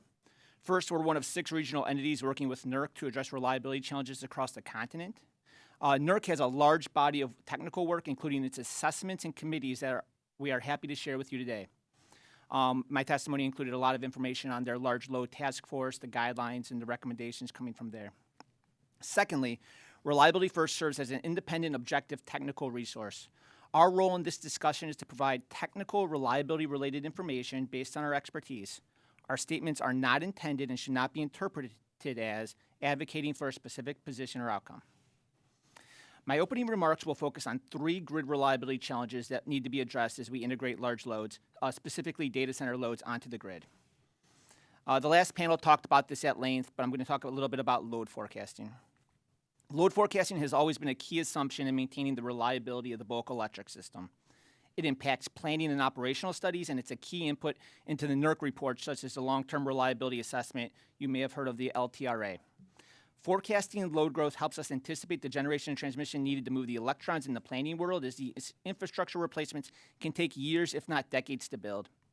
In the operational world, day-ahead studies look at anticipated load forecasts to ensure there are enough resources dispatched to mitigate contingencies we can face the next day based on expected system topologies, weather conditions, and fuel availability. We need accurate forecasts so we don't underbuild or overbuild the infrastructure needed to support these data centers. There's a lot of uncertainty in existing forecasts because data center projections are at times proprietary information as they determine the best locations to connect to the grid. Furthermore, there are concerns about having the necessary supply chain, not just the power, but the chips, water, fiber, to support all the projected load growth. It's important to note that even if we see a fraction of the projected load growth, it's still a magnitude we have not seen in years. The second thing I want to talk about today is load flexibility. The load growth associated with data centers has created a timing problem. Because it takes years to permit and site new transmission lines and build new generators, load flexibility is a concept that has been gaining momentum as an important tool to expedite interconnecting these large loads onto this system. This refers to curtailing service to large loads during peak hours or emergency conditions and using the load as a balancing resource to maintain voltage and frequency on the system. One saying that you may hear is that the cheapest and most environmentally sound megawatt hour is the one that you never have to produce. This speaks to the concept of avoidance, delaying or reducing the infrastructure build-out needed by using demand response to help manage a few peak hours per year when the grid is stressed. However, a megawatt saved is not necessarily equivalent to a megawatt produced. A megawatt produced comes with the essential reliability services, voltage, frequency support, inertia, short circuit current necessary to maintain reliability. Load flexibility is a useful tool and provides operational flexibility. However, studies need to be performed so that the planners and operators can anticipate how and where load flexibility fits into the model and their studies. Furthermore, we need to determine exactly how flexible these data centers are. This will depend highly on the nature of the data center, its tenants, and how it's being used. Based on our conversations with these customers and research papers cited in our testimony, we are seeing that it's common that these data centers demand 99% uptime. Sometimes we've seen it as the 5 nines, 99.999, and have load factors in the 70 to 90% range. The one paper, the E3 paper, says it gives it about an average of 86%. What does this have to do with load flexibility? It means that load flexibility in these cases will often be determined by how much backup generation the data center can bring to its installation, which brings me to my third topic. Number 3, operational challenges with large loads. One key operational challenge with data center loads is their sensitivity to voltage disturbances, which can lead to grid disconnection during normally clear transient faults. In 2024, we witnessed a data center event that resulted in 1,500 megawatts of unexpected load flexibility following a fault on the grid. In this case, over 60 data centers spread out over 25 to 30 substations were impacted as they all flipped over to their backup generation. Load flexibility can be an asset to help load and generation when needed. However, unexpected load flexibility, as in this case, can be a challenge. As these concentrated loads continue to grow, it will be crucial that planners and operators have visibility of how these data centers will react to grid conditions. Furthermore, when talking about backup generation and bringing your own generation, it's important to note that regardless of its place in front of or behind the meter, it's still generation. It's generation that competes with the same supply chain, has the same lead times, requires the same fuel sources, requires the same maintenance, and is subject to the same risks as the generators that we know and study on the grid at large. Backup generators may have forced outages, emissions limitations, or other challenges that make them unavailable when needed for grid flexibility and load relief. And my point is this: just like there's no perfect resource, there's no perfect solution, and all these must be weighed and understood for both the benefits and challenges they bring. As states collaborate with their regional transmission organizations to shape energy portfolios that reflect local resources, economic priorities, and environmental goals, one principle must remain constant: reliability. Reliability is the bedrock of any energy system. Once minimum reliability thresholds are met, states can build a diverse and flexible resource mix, one that includes reserves, dispatchable generation, load flexibility, storage, black start capabilities, to name a few, to support the broader policy objectives. When planning for the grid of the future, it is essential that the states understand what reliability truly requires. These thresholds aren't one size fits all. They vary by region, shaped by existing infrastructure and available resources. That's why ongoing coordination with the RTOs, utilities, generators, and the large loads themselves is critical to ensure that reliability is preserved while enabling innovation and progress. Thank you for the opportunity to testify today. I look forward to answering questions that the committee may have. Thank you. Thank you very much. We will definitely get to questions in just a few moments. Mr. Tubbs, you may go ahead. Thank you for being here. Good morning, Chairman Fiedler, Chairman Counselor. I appreciate the opportunity to be here with the members of the committee. I'm Andy Tubbs, and I'm the President and CEO of the Energy Association of Pennsylvania. It's the statewide trade association representing the electric and natural gas distribution utilities in the Commonwealth, and we're happy to be part of this panel today. And I will say, as someone who grew up in Warren County, it's nice to hear Warren County mentioned multiple times today. So it was shout out to Warren for sure. I think on behalf of the member electric and gas utilities, I want to thank you for the opportunity to testify today on House Bill 1834. We generally appreciate the legislature's proactive attention to the fast-growing data center sector. These facilities bring significant economic and technological benefits, but they also concentrate electric demand in ways that must be carefully managed to protect reliability and affordability. House Bill 1834 represents an important first step in establishing a regulatory framework for large commercial data centers. EAP appreciates that the bill recognizes several principles: the need for financial security and contributions in aid of construction, the importance of load ramping schedules and adequate planning, protection of existing ratepayers from shouldering costs attributable to new large load customers, and the value of curtailment provisions during emergency conditions. EAP views House Bill 1834, as I said, as a first step towards a practical framework and responsible large load growth. And I believe that a number of the things that the chairman said this morning sort of echo things that are in our testimony. So it's good to see that the commission and the industries are aligned in a lot of our thinking. But we do think there are some areas for refinement that should be discussed. Jurisdictional clarity. I think the chairman hit on this a little bit. Transmission planning is federally regulated by the Federal Energy Regulatory Commission and PJM. And the PUC's role is largely focused on distribution level impacts. But the PUC is well versed in coordinating with utilities and PJM on needed transmission upgrades, as the Commission does have a role in issuing certificates of public convenience for transmission upgrades in Pennsylvania. So I think we just have to sort of manage expectations on who owns what as we work through the process. I think cost recovery is an issue that the data centers hit on, as well as others this morning. We agree that existing customers should not subsidize new load.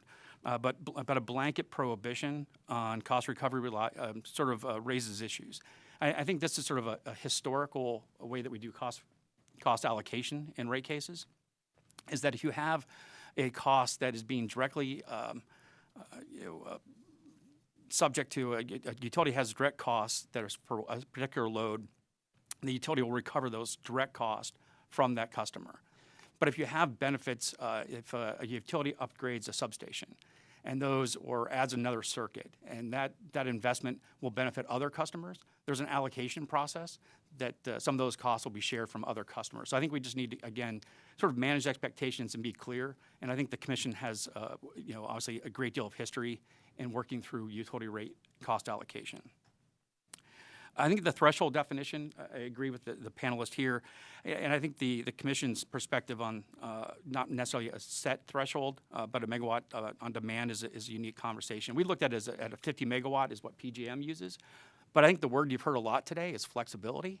I think that's true. I think we've advocated before the Commission in its proceeding that it is not a one-size-fits-all. You have different data centers, and the utilities themselves are different, and their infrastructure is different.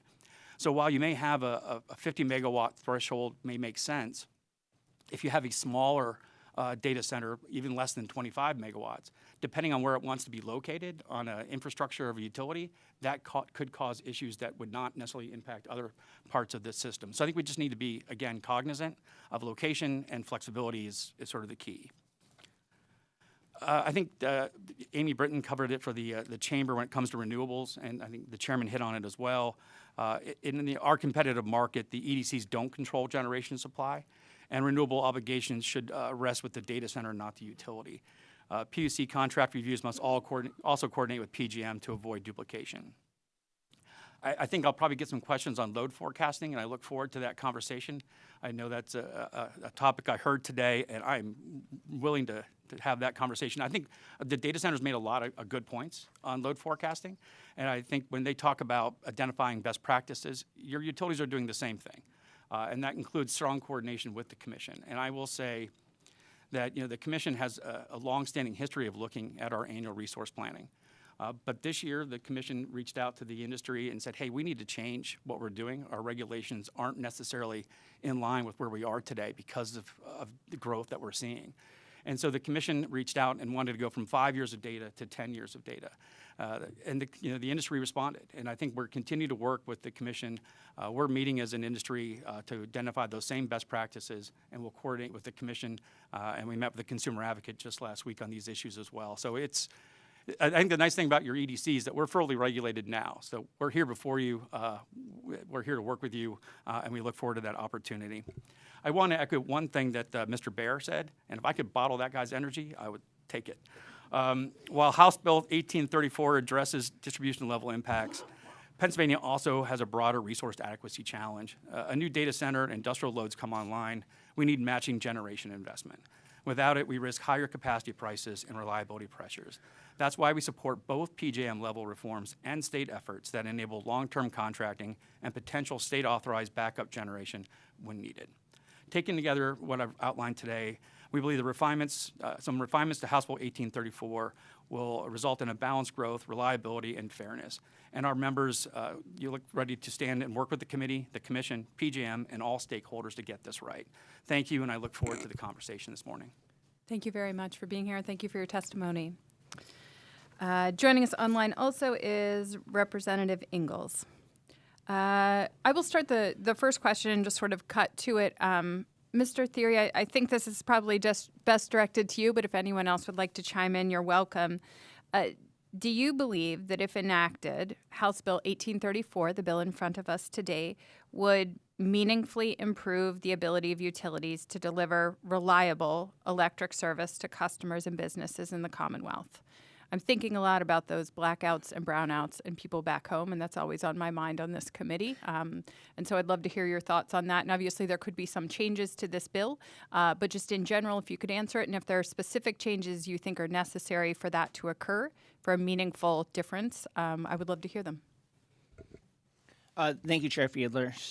So in our role, we do not advocate for or against any specific policy outcomes. However, I think I can answer your question indirectly about the reliability concerns that we're facing. So if you've listened to any of our testimonies, I agree with my panelists that we are facing a crisis. Even before the data center load growth, our LTRAs are showing shortfalls by the end of the decade. So what do we need to address these? We need long-term energy planning. We need a diverse resource mix. We need to grow the pie.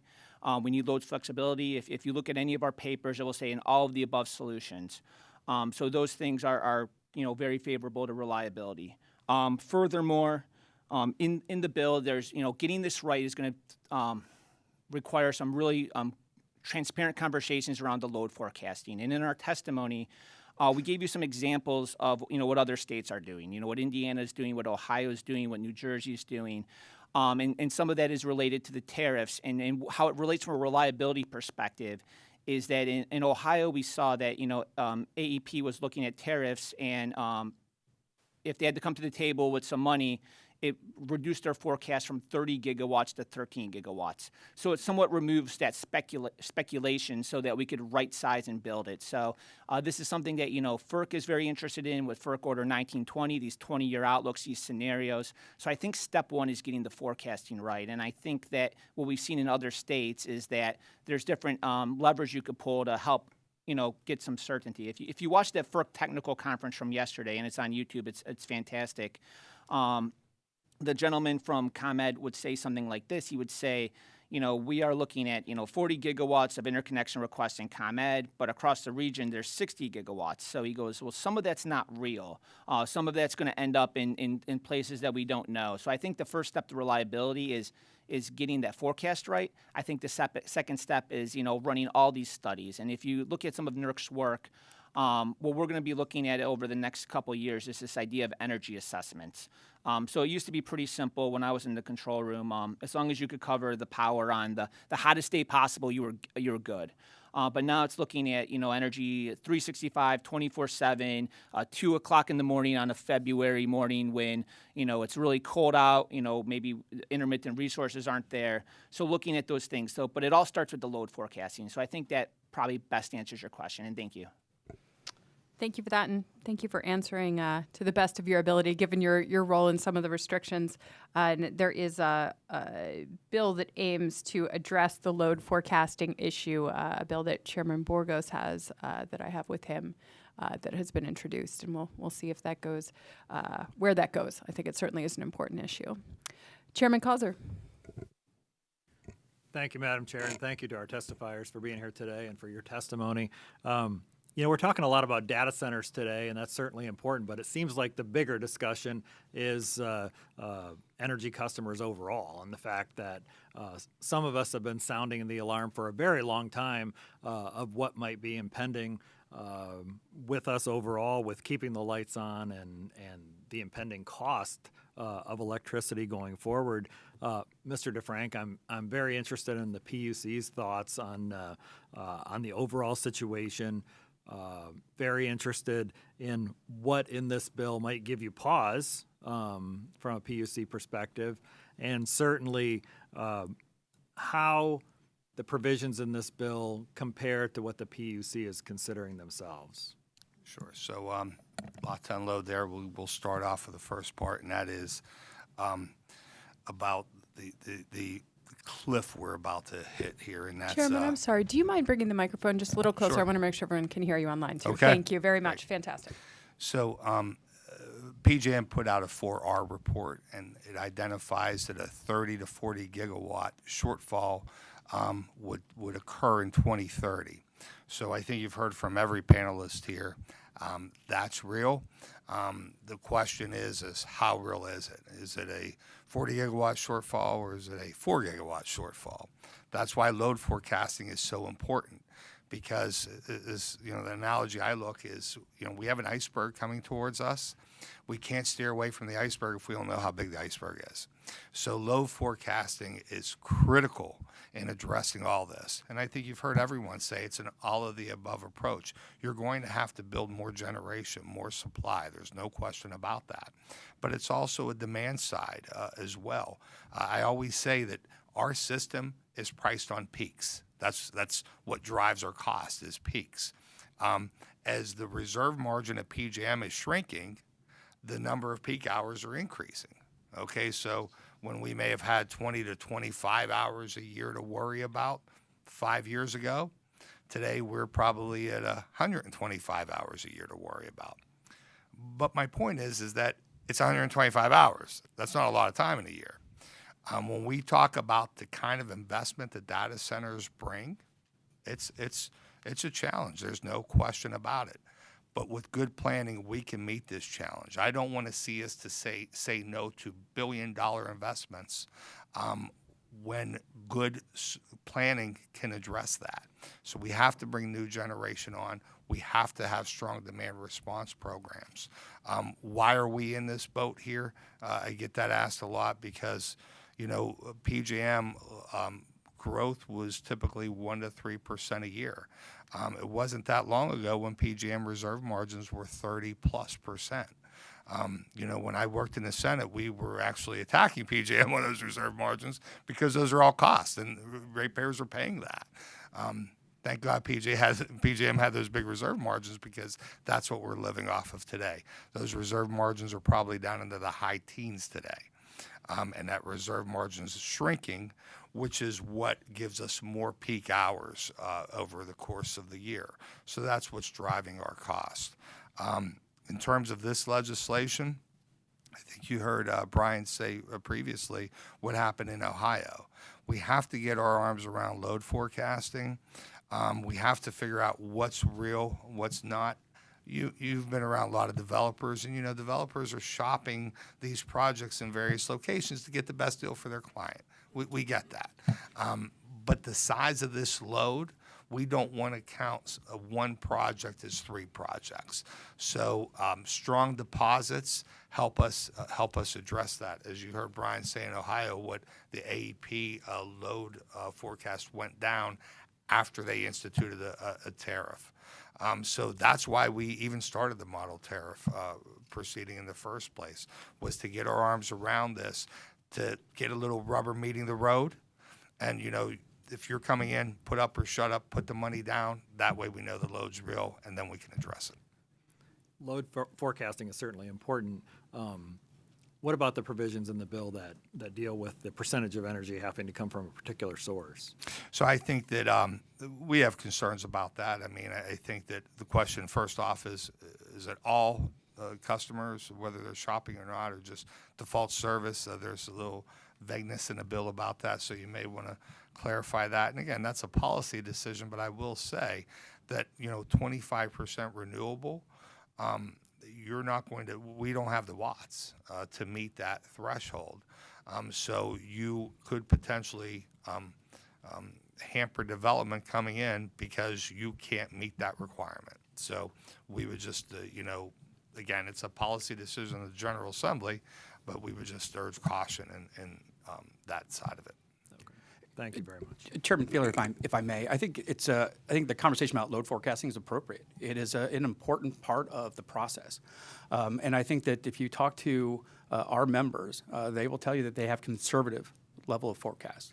And I think that the speculation that you speak to is something of a concern. It is. It's tough to get pure line of sight when you have numerous parties coming at your door looking for service. But I think the forecasting process, I mean, the commission has an annual process, but we also go through an ongoing process with PJM to update for large additions. That process is a vetting process of those developers, not just data centers, but all manufacturers, all large loads. So I think the chairman's point there is really valid. But I think what you see is you have EDCs having conversations and having questions, saying, are you talking to just us? Are you talking to other utilities in the state? Are you talking to other jurisdictions? Those are questions. I think the questions we also ask, do you have commercially viable projects?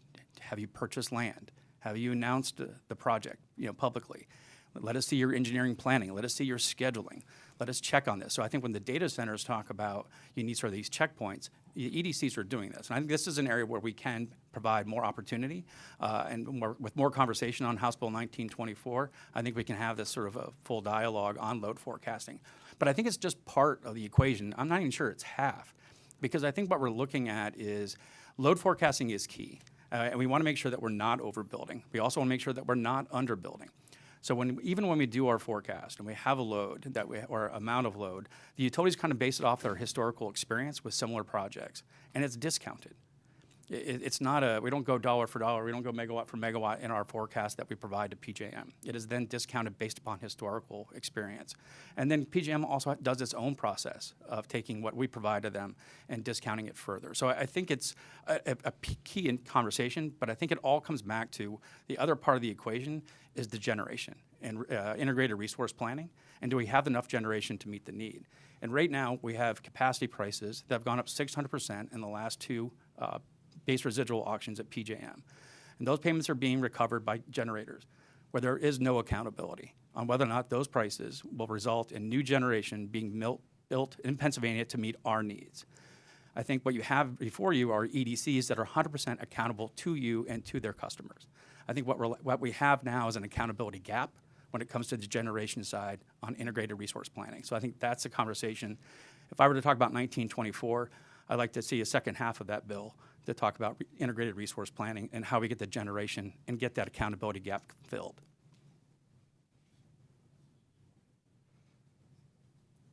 Very good.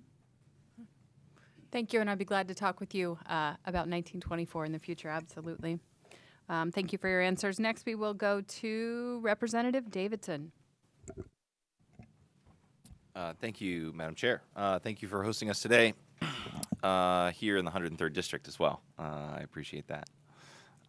Thank you to the testifiers for spending your time and your testimony today. First on the bill, about establishing the regulatory framework, I think it is very much needed to establish a framework. We've seen emerging industries come to the Commonwealth in the past, and it's important that the Commonwealth stay a step ahead and make sure we're protecting the interests of the citizens here and the residents of the Commonwealth. So I think on the bill, it's important work, and I look forward to the work of the committee. Now I get off topic. There's a lot of tangential things around data centers. It's a pretty hot topic these days. It's in the media. It's in our neighborhood conversations pretty often. We could talk about workforce issues, water issues. We've talked about some of those already today. Siting speculation. I don't know how many siting speculators are going to Warren County. The plug for Warren County in there. But I'm going to go down the rabbit hole of load growth and increased demand in the future. And 25 years ago in Pennsylvania, we had a pretty even mix of power generation in the Commonwealth. Coal, nat gas, and nuke. And the nuclear folks and the nat gas folks are still with us. The coal has mostly been retired by this time. Looking forward, can we talk about the importance for a diversified generation? Should we go back to something that was more one-third, one-third, one-third? Seek alternative generation sources? Should we maybe looking for more baseload capacity, maybe boost up the nuclear side? There was some conversation earlier about SMRs. So it's not really directed to any one of you in particular, but there's been conversation about load growth in the future increased demand. So just talk to me about the energy mix and what you think we should be preparing for as we plan for the future as well. So thank you very much. So thank you for the question. I'll take the first stab at that, and I think that it is important to have a diverse mix. We are seeing, when you look at prices, and everyone talks about the capacity prices, but if you look at the market monitor for PJM's last report, energy prices are increasing, and that's because the price of natural gas is increasing. In Pennsylvania, our last gas reliability report that the PUC put out, nearly 62% of gas consumed in Pennsylvania is used to produce power. So as we're tying these sectors closer together, a ripple in one sends a ripple effect through all of them. An increase in gas prices will lead to an increase in electric prices because it costs more to make it. An increase in electric prices is going to drive an increase in water rates because water companies use such large amounts of electricity to push water through their system. So as we're tying these more and more together, you are going to have a ripple effect. What I also believe, though, is as the price of the commodity increases, the market will address some of that diversification. Gas is clearly the cheapest to build right now, and you could probably build it the quickest. That's why you're seeing a lot of it spark up. Small modular nuclear, though, shows great potential. And as the cost of that commodity increases, projects that may not have been economically feasible yesterday becomes economically feasible tomorrow. Thank you, Legislator Davidson, for the question. I echo a lot of Chair DeFrank's comments on that. A diverse resource mix is essential for reliability. It protects against a lot of different risks. We know that here in the Commonwealth, you have a lot of Marcellus shale. Right now, PJM is about at a 40% natural gas mix. But even if that got too high, that would be a risk. Frozen wellheads, things we saw during Winter Storm Elliott and Uri. Having too many, renewables could be a risk with energy droughts unless you have long-term energy storage. And even if you had a fleet of all nuclear, you wouldn't have any dispatchable resources to balance the load and generation. So really having that, balanced resource mix is really good for reliability, looking at all the essential reliability services they bring. They all bring something to the table, looking at things like black start. Do you have enough of that in your region? And really looking at all the critical interdependencies, because each one of these generators in and of themselves come with a whole additional supply chain, whether it's the natural gas pipelines, whether it's where you're getting the solar panels and wind turbines from, it's the security concerns, it's how they're connected, it's what they use, all those types of things. So a diverse resource mix is imperative for reliability. It protects us against a whole bunch of different scenarios, all the different studies that we run. We look at things like, the fuel assurance, where we're getting those megawatts and molecules from. So those are really important conversations and something to keep in mind as we build the grid of the future.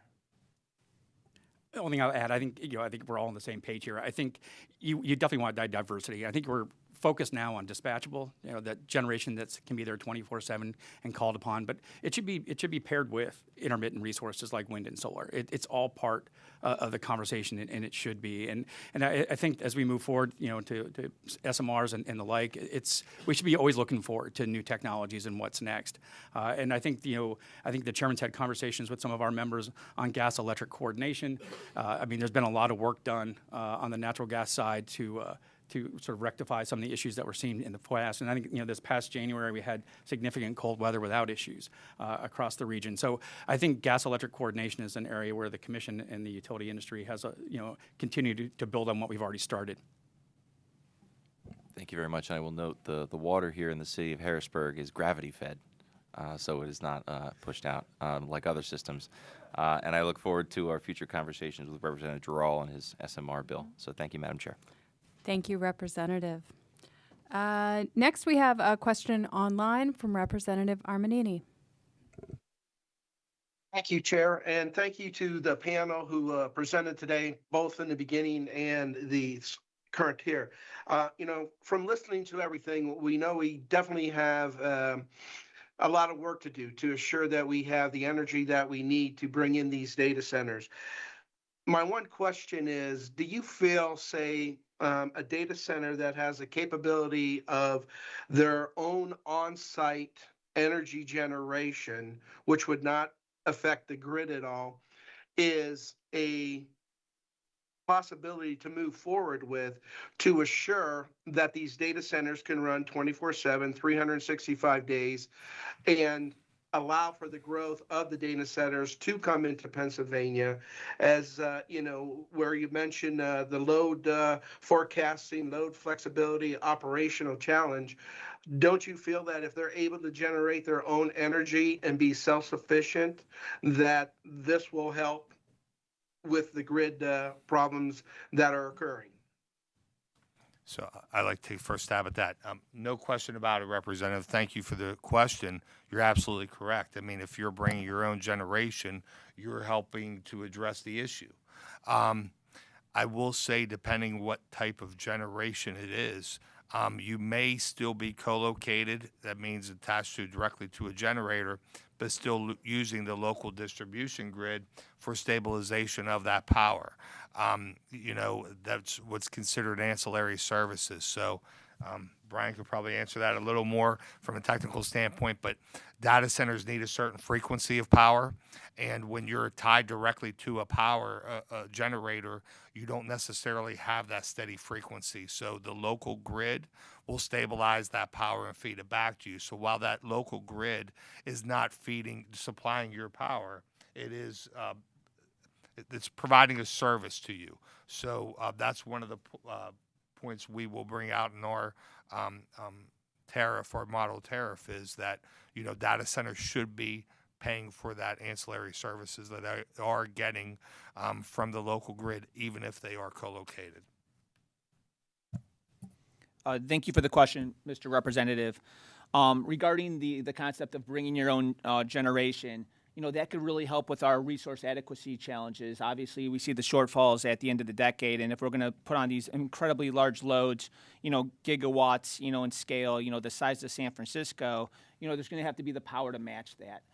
However, I do want to comment on a couple things. Chair DeFrank did talk about, what type of generation are they bringing? Because they're competing for the same supply chain that I'll call the grid we know is competing for. So if they want a gas turbine, they're in that same supply chain waiting 5 years. If they want to bring renewables, they have to look at the land usage, all the same challenges we have. There's not much of a difference between generation and I'll call it behind the meter generation. They have the same risks, challenges, failure modes, and mechanisms. However, it does help our resource adequacy challenges if they do bring their own generation instead of cutting further into our margins. However, the one thing I want to challenge you on is you say something like they do not impact the grid. And what happens is it doesn't matter if the generator is in front of the meter or behind the meter. The physics of it remain the same. There still can be impacts to the grid, and these are things that the Large Load Task Force is modeling and studying. Mark Lawby did an excellent job on this yesterday. He was from NERC at the FERC Technical Conference talking about, when they do bring their own generation, we do need to model and study that. We've seen events in Virginia where the large load has fallen off. 1,500 megawatts disappears. We need to understand the generation that is behind the meter, how it works, how it works with the demand response, what we could count on. And these are not insurmountable challenges, but things that we're looking at regarding the interconnection studies and how it works. So there are impacts to the grid, and they need to be studied and addressed to make sure that this transition and this integration is reliable. And if I can just add one more thing, Representative, a data center bringing their own generation, if we do require that generation to bid into the capacity market, you could also impact those increases that we've been seeing recently. Representative, the only thing I would add is when we have conversations with data centers and large load looking to come on, we certainly tell them that bringing your own generation helps, right? You see large projects like Homer City being announced, which is fantastic for Pennsylvania. That's what we need, that generation coming online. It's great. But I think if you have generation located in the zone in which the data centers can be located, it's even better. Because I think if you have a generation that's located closer to the data center, it enables us to maybe mitigate some of the transmission upgrades and interconnections that need to be made. So I think it's a conversation we should be having, but we look forward to seeing the Commission's rulemaking. Thank you for that, because the other thing that we have, of course, is you mentioned Homer City, which is great that is being built. And from my knowledge, we had 3 other natural gas facilities come on board in Pennsylvania since 2005. So one of the reasons we're in this predicament is due to our regulations and administration starting at the Wolf administrations, where they were going away from natural gas facilities. This is something that we need to be working toward in the legislation.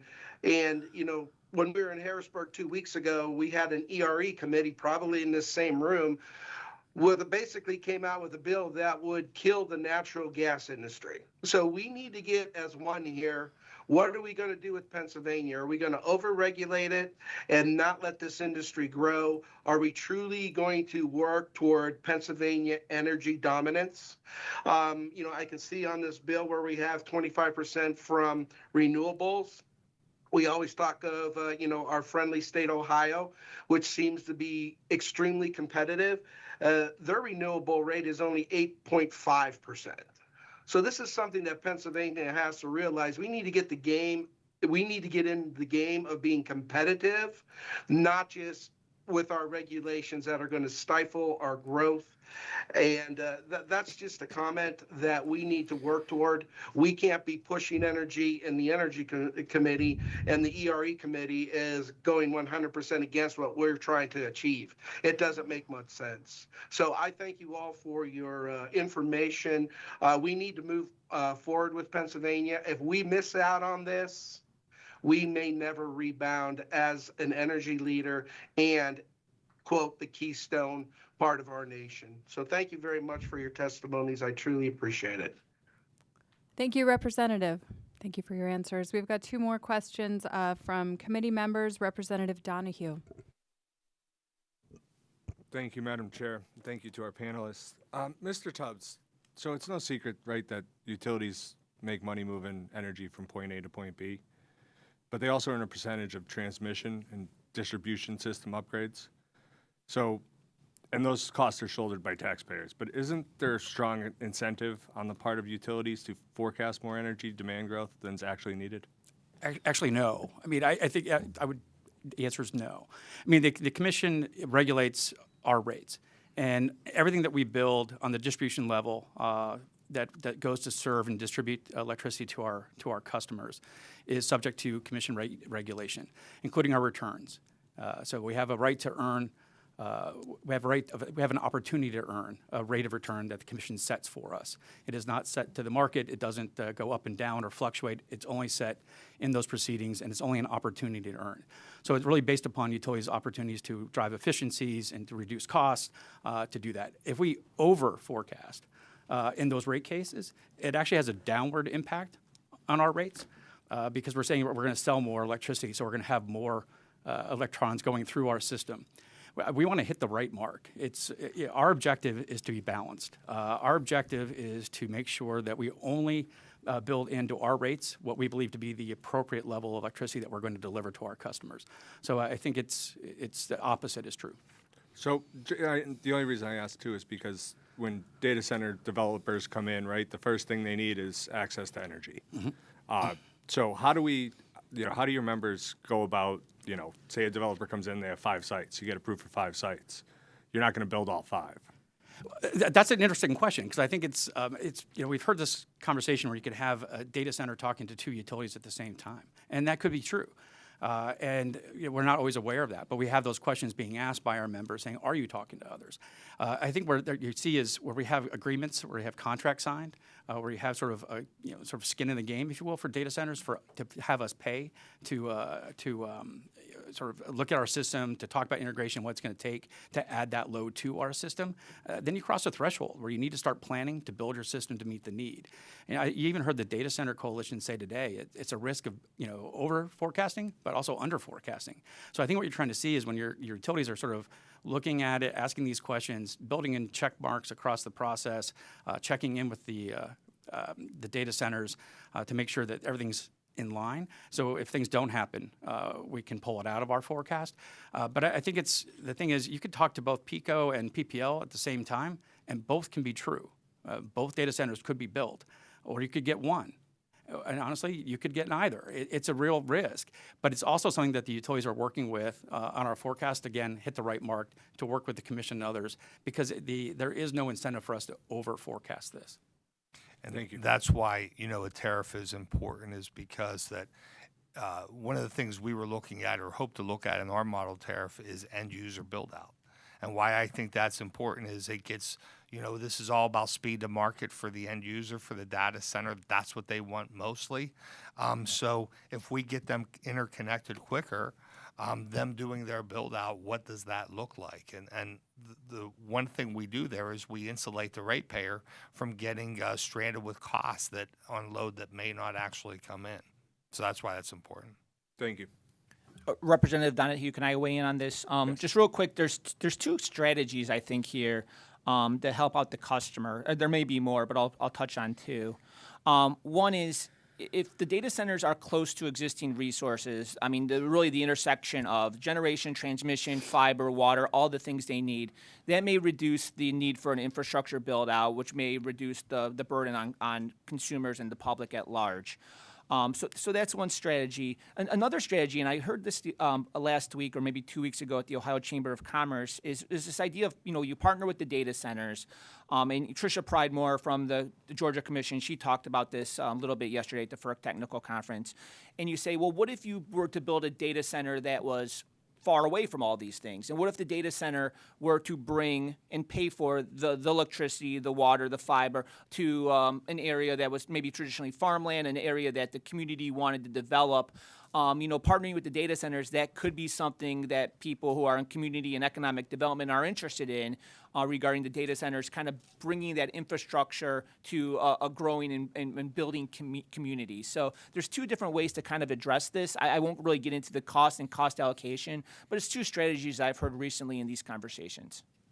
And then represent one other point on the deposits that we talked about. I think it's important to realize the size of these projects. I mean, these are multi-billion-dollar projects. So, someone walking away from a $20 million deposit is the cost of doing business. I don't think there's too many developers in Lackawanna County that are walking away from a $20 million deposit. But this is a whole new ballgame, and I think we got to start getting our arms around that. Thank you. Thank you for the answers. Thank you, Representative. Our final question for panel 2 will come from Representative Serrato. Thank you. Thank you all for being here today.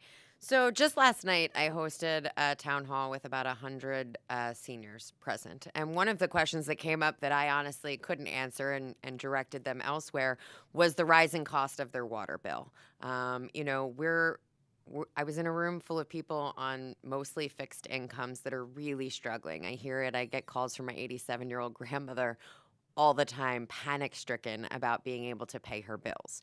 So I guess at the end of the day, listening to the testimony and finding out that there may need to be things, Mr. Tubbs, as you said, that are changed, and it's going to cause their bills to increase.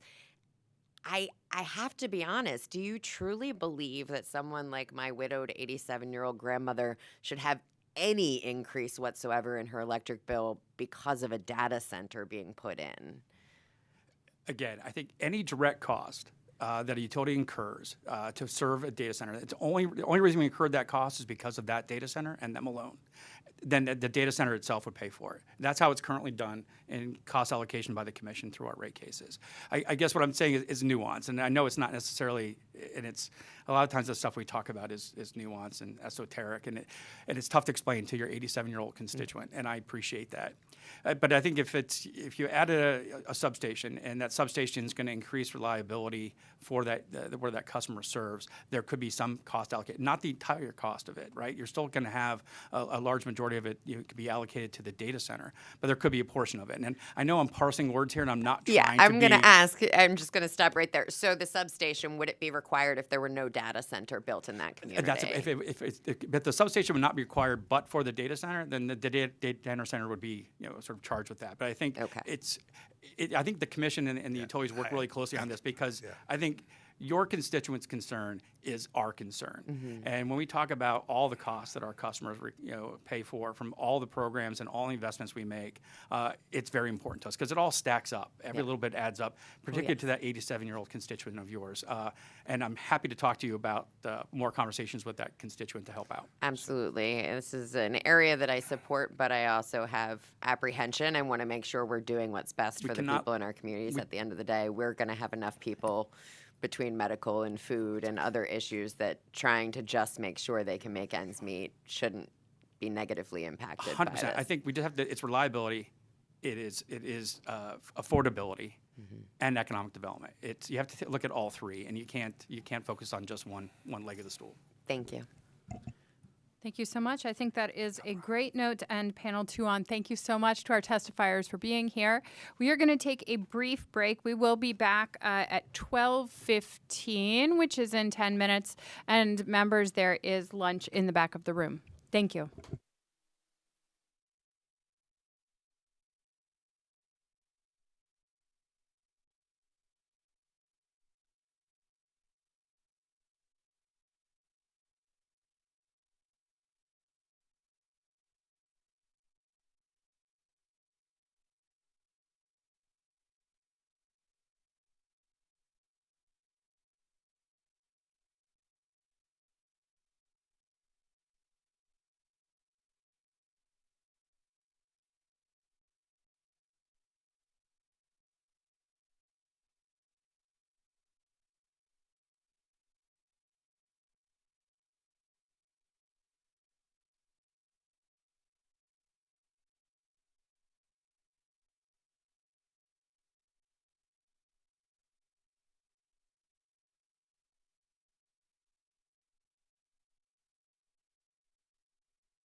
Apologies for being just a couple of minutes late.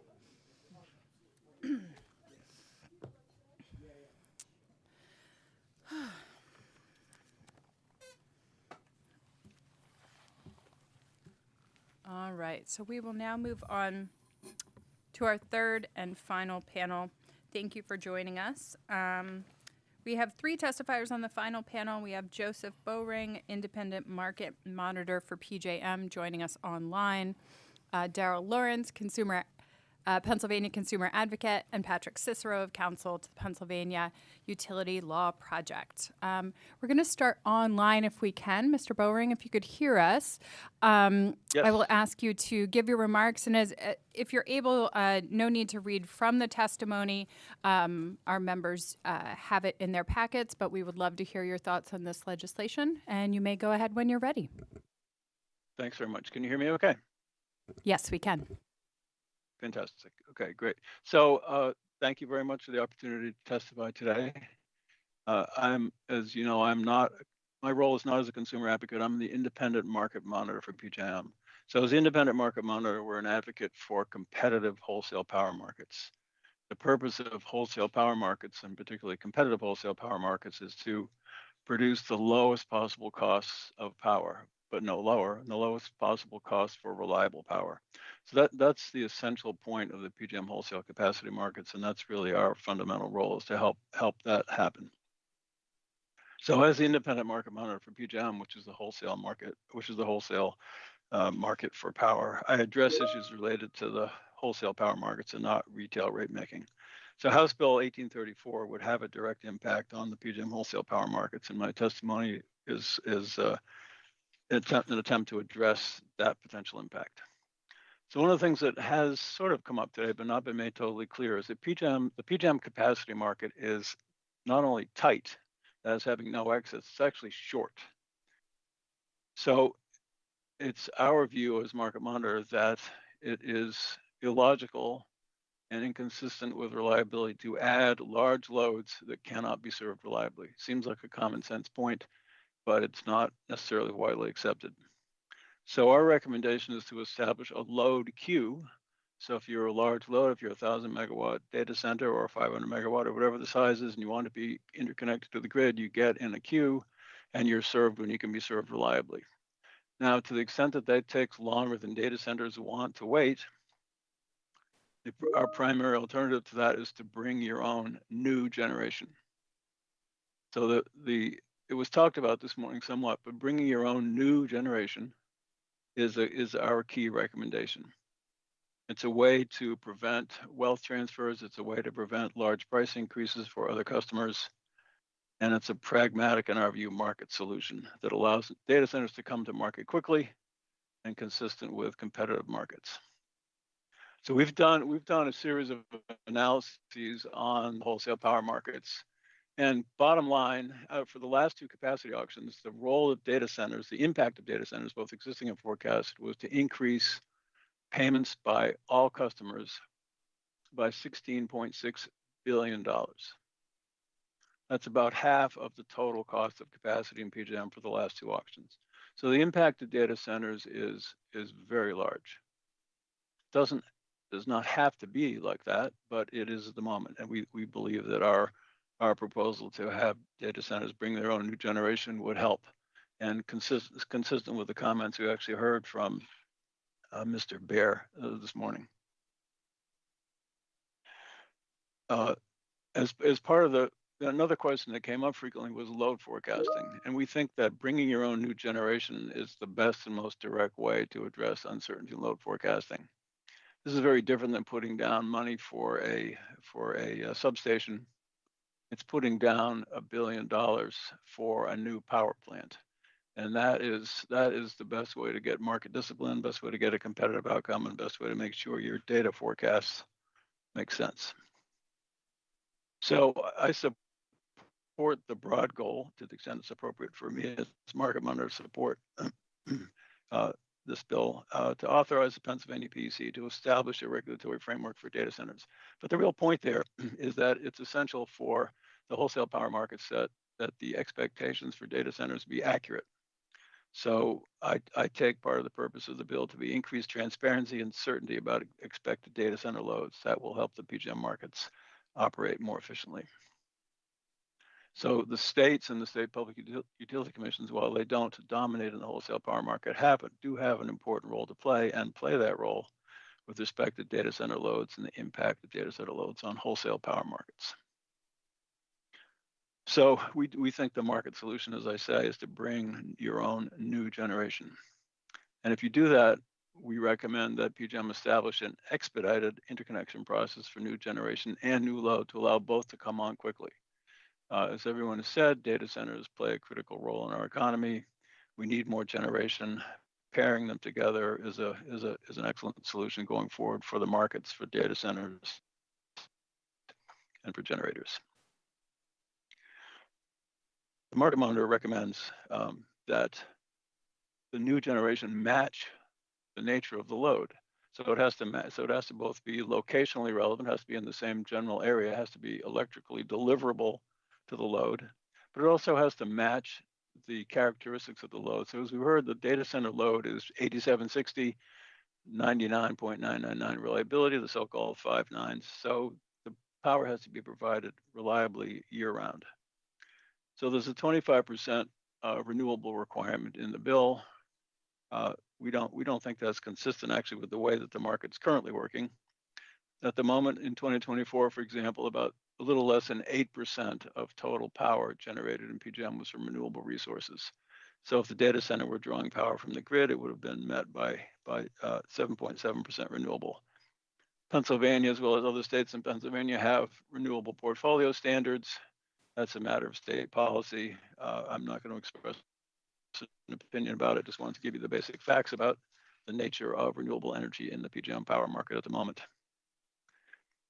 There are other specifics in HB 1834 about the interaction between data centers and PJM wholesale power markets.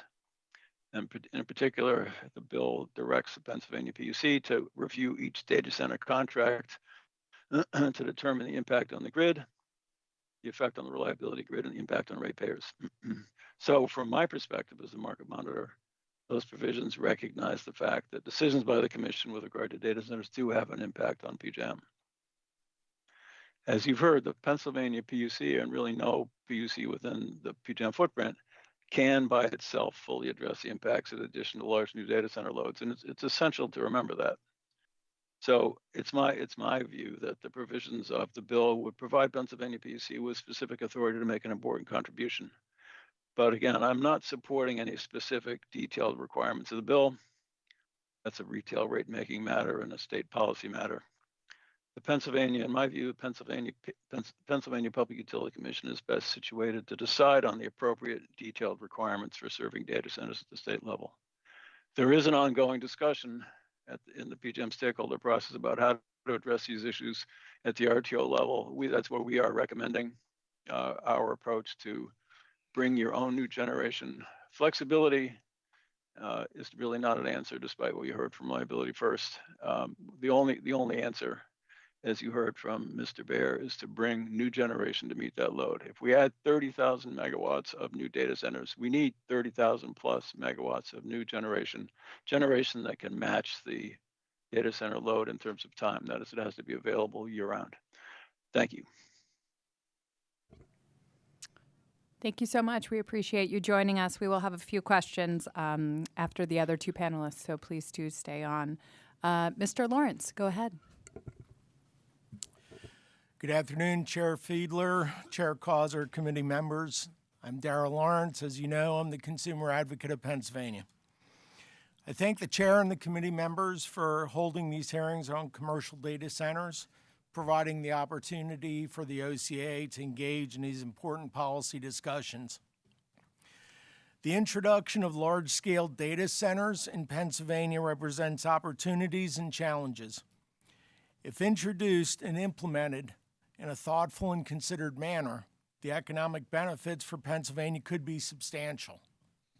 Conversely, without sufficient safeguards for ratepayers, data centers could create substantial upward pressure on electric rates in this Commonwealth. Such an outcome would be untenable. as Pennsylvania ratepayers are already seeing increased electric rates due to many factors, including a substantial reduction in the available generating capacity as compared to the forecasted load increases. Together, and working with all other stakeholders, I believe these challenges can be met. With that, the OCA offers the following on HB 1834. The importance of large data centers on the economy and the reliability of the electric system and the affordability of electric rates cannot be overstated. Reliable, reasonable, and affordable electric utility service is fundamental to public health and safety and foundational to economic growth and development in the Commonwealth. However, Pennsylvania utility consumers are facing the risk of having to pay more for less reliable electric utility service in the near future due to projected shortfalls in electric supply. To provide context for my testimony, there are three key assumptions I wish to bring forward as further supported by Appendix B attached to my testimony. First, as discussed extensively this morning, there are predictions of explosive growth in demand in the PJM region.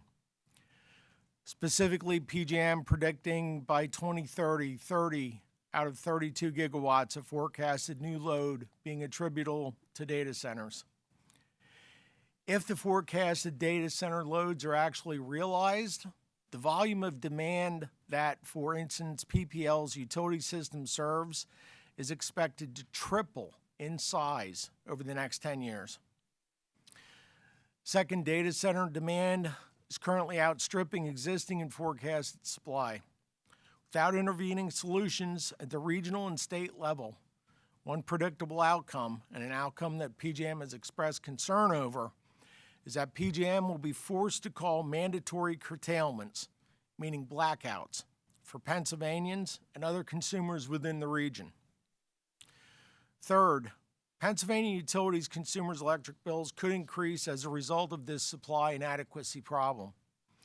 All components of a consumer's electric bill, generation, capacity, transmission, and distribution, could all be affected. To avoid a reliability crisis and a rearranging of the deck chairs, the Commonwealth can and should legislate to address the meaning of a utility's obligation to serve, recognizing that large loads are retail consumers and acknowledging both the broad state police powers of the Commonwealth over retail service, as well as the limitation of states' powers under the Federal Power Act. HB 34, while as drafted is good, can go even further to protect Pennsylvania residents and businesses. It should be the primary goal of this legislation that Pennsylvania residents and businesses will not experience blackouts because of PJM-directed mandatory curtailments due to this accelerated, explosive growth in data center demand. The OCA recommends two critical backstops be added to HB 1834. One, to ensure the continued provision of reliable electric utility service for existing customers. And two, to marry the state's authority with existing PJM operations and administrative constructs, as well as with any potential changes adopted at the PJM level to address the resource adequacy problem. I'll now turn to a specific discussion with the existing framework of HB 1834. As stated, the OCA supports HB 1834's recognition of the importance of having PUC regulations to protect electricity customers from paying to recover potential stranded costs, supports the key provisions in 3A, B, and Section 4. These requirements are necessary to mitigate potential price increases. While the PUC has opened a docket to address these issues in utility tariffs, we believe this legislation is required because it mandates the PUC to act by regulation. The OCA strongly encourages that regulations be promulgated on this topic for the purpose of regulatory certainty. We have also offered some structural, substantive revisions to strengthen these important consumer protections of this bill. Again, while the OCA broadly supports 1834, I do wish to raise three priority topics that HB 1834 should address. 1, protecting reliable electric service for existing Pennsylvania residents and businesses. 2, mitigating price increases for utility consumers. And 3, protecting the Commonwealth's natural resources. On the continuation of reliable electric service to existing customers, 2 talking points are shaping the narrative in these important policy discussions that I will address.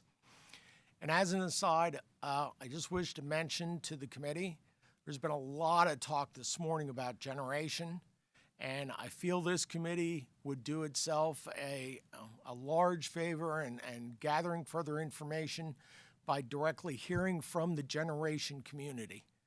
Seems to be the only player that potentially is not represented here today, and I think it would certainly be worthy of this committee's time to hold an additional session to hear directly from generation owners. Aside, the first is that Pennsylvania is the next exporter of generation supply. This talking point, while true, creates the impression that Pennsylvania can handle the data center demand and even avoid the severe consequences of a regional supply shortage, meaning rolling blackouts. The truth is, being an exporter of power will not help Pennsylvania consumers in most situations when mandatory curtailments are called by PJM. In emergency conditions, meaning where on a regional basis there is insufficient generation supply to meet the region's electricity demand, PJM's obligation and primary concern is to address the regional needs of the grid, which does not include state boundaries or solely focusing on the Commonwealth of Pennsylvania. The second point is that utilities have an obligation to serve, and that many of the risks and concerns that Pennsylvania is facing must be solved by PJM or at the federal level. While it is true that utilities have an obligation to serve under the Public Utility Code, that obligation is neither absolute nor at any cost. While it is also true that Pennsylvania is a restructured state and that the Federal Power Act provides a bright line division between state and federal jurisdiction, the states nevertheless have broad authority under the Federal Power Act to protect retail customers, to avoid emergency conditions, and during emergency conditions. So the OCA has proposed numerous revisions to HB 1834. As we've already talked about, number 1, recommended backstop number 1 is regulate the condition of no data center interconnection. The OCA recommends that HB 1834, Section 3B, be modified to provide the PUC with the explicit authority to define conditions under which a data center as new load is permitted to connect to the electric distribution system. This would put the electric distribution companies, or the EDCs, in a role akin to a traffic cop to enforce the speed or pace at which this new retail load can be interconnected to utility systems, to ensure the protection of the public's utility, continued provision of reliable electric service to existing customers, a statutory obligation. More specifically, for new interconnection of data centers and from incremental additions of load associated with the data center that's already connected. If there is a supply shortage or resource inadequacy, as shown by PJM, consistent with widely understood resource adequacy criterion, conditions shall be imposed by PUC regulation, the EDF tariff, as follows. To require a commercial data center to take electric distribution service on an interruptible basis under an interruptible rate established by the Public Utilities Tariff and the Commission. Understand we had heard discussions this morning about data centers having backup generation, that generation being diesel generation the most part, and I will get to more of this in a moment. However, I believe numerous other options exist for companies that are on the cutting edge of technology. I'm somewhat disappointed that the only backup generation we can think about are diesels, right? There are numerous companies out there that are on the cutting edge of providing large-scale natural gas generation that does not include building a generation facility. There are also companies out there that are currently producing units that actually transform natural gas into electricity without ever actually burning the natural gas itself through chemical processes. So I think there's a lot more to think about in backup generation besides just diesels that I'm sure no one really wants to run. So 2, to permit a commercial data center to take firm electric distribution service on the condition that the commercial data center has procured additional generation that is either A, constructed and operable prior to or upon delivery of power to the data center, B, co-located or located electrically close to the commercial data center, or C, meets or exceeds the fully anticipated load of the commercial data center plus its associated RTO reserve margin. 3, to permit a commercial data center to take firm electric distribution service on the condition that to meet or exceed the fully anticipated load of the commercial data center plus its reserve margin, the commercial data center certifies its direct participation in an RTO voluntary curtailment program in which its load would be curtailed as a pre-emergency condition, and our procurement of additional demand response resources in an RTO zone, or 4, any combination of 1 to 3 above. A recommended backstop number 2 is that utility curtailment priorities during emergency conditions need to be set. Data centers receiving power while neighborhoods and businesses are blacked out should not be an acceptable outcome. Data centers are sophisticated, well-funded, and can therefore secure their own behind-the-meter power supply to operate during emergency conditions. And even in not emergency conditions, as Dr. Bowering just talked about, the OCA fully supports the idea of what Dr. Bowering has testified to this morning. Bringing their own generation is certainly an optimal outcome in this proceeding. The OCA applauds this bill for recognizing that by requiring the PUC to promulgate regulations addressing curtailment or some or all of the commercial data centers' load during emergency conditions. However, this bill must go even further to protect existing consumers from blackouts caused by data center demand exceeding available supply. If PJM calls an emergency manual load shedding event pursuant to their Manual 13, after PJM allocates manual load shedding amounts to the EDCs must comply with that mandate. However, how the EDCs comply for non-critical retail load falls under state jurisdiction. States have the say over which non-critical retail load gets curtailed first and or the use of rotating curtailments. Currently, the hierarchy of load shedding involves a distinction between critical and non-critical load.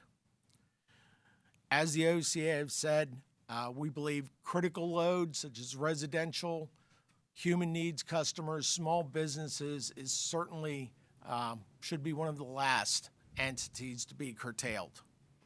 However, we would say to the extent a certain amount of commercial data center load provides support to critical energy infrastructure or serves other national security needs, that specific load should be identified, designated as critical retail load, and separated for the purposes of curtailments from the remaining commercial data centers.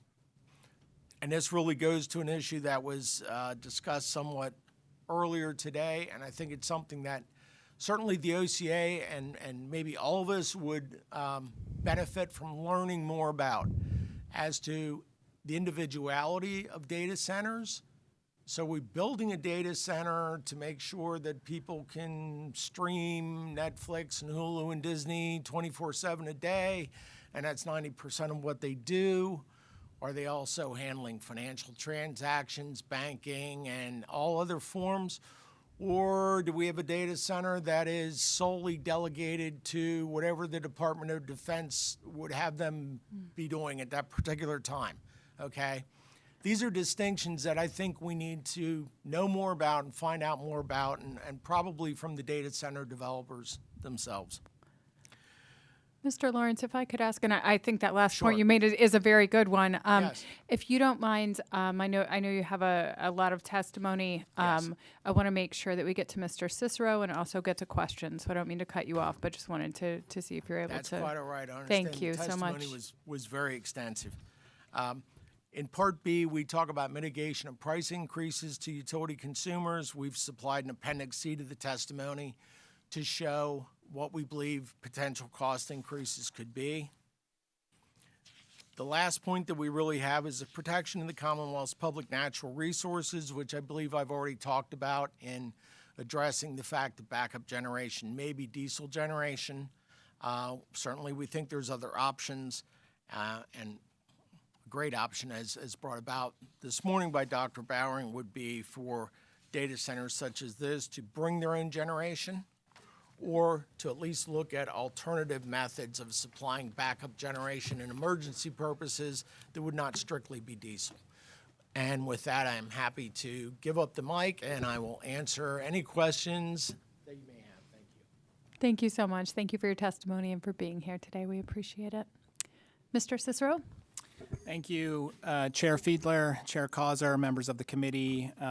It gives me great pleasure to be here, especially that I get to share it with Joe Bowering and Darrell Lawrence, who are two people I deeply respect. My name is Patrick Cicero. I serve as of counsel to the Pennsylvania Utility Law Project. We are a legal aid office that represents the interests of Pennsylvanians experiencing poverty in the energy and utility space.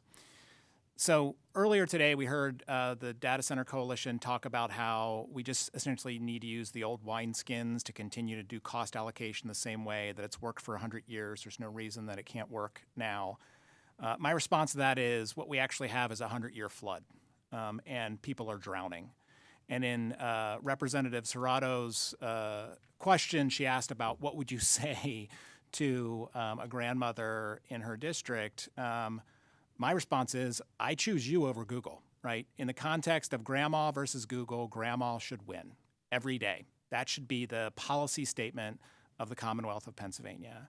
You know, we are here because of the 13 plus million Pennsylvanians, the 5.2 million households, right, who kind of make and break this Commonwealth. And yes, we need data center development. We need kind of economic development that helps the Commonwealth flourish, and all of us use data centers. But as Dr. Bowering talked about, as Mr. Lawrence talked about in the context of his testimony, we have a supply shortage. We have a problem. And that problem is real, and it is exponential electricity load growth causing exponential price increases for consumers. So I want to contextualize this a bit. Dr. Bowering talked about $30.8 billion in new capacity payments in the last two auctions, $16.6 billion of which are kind of but-for data centers being in that.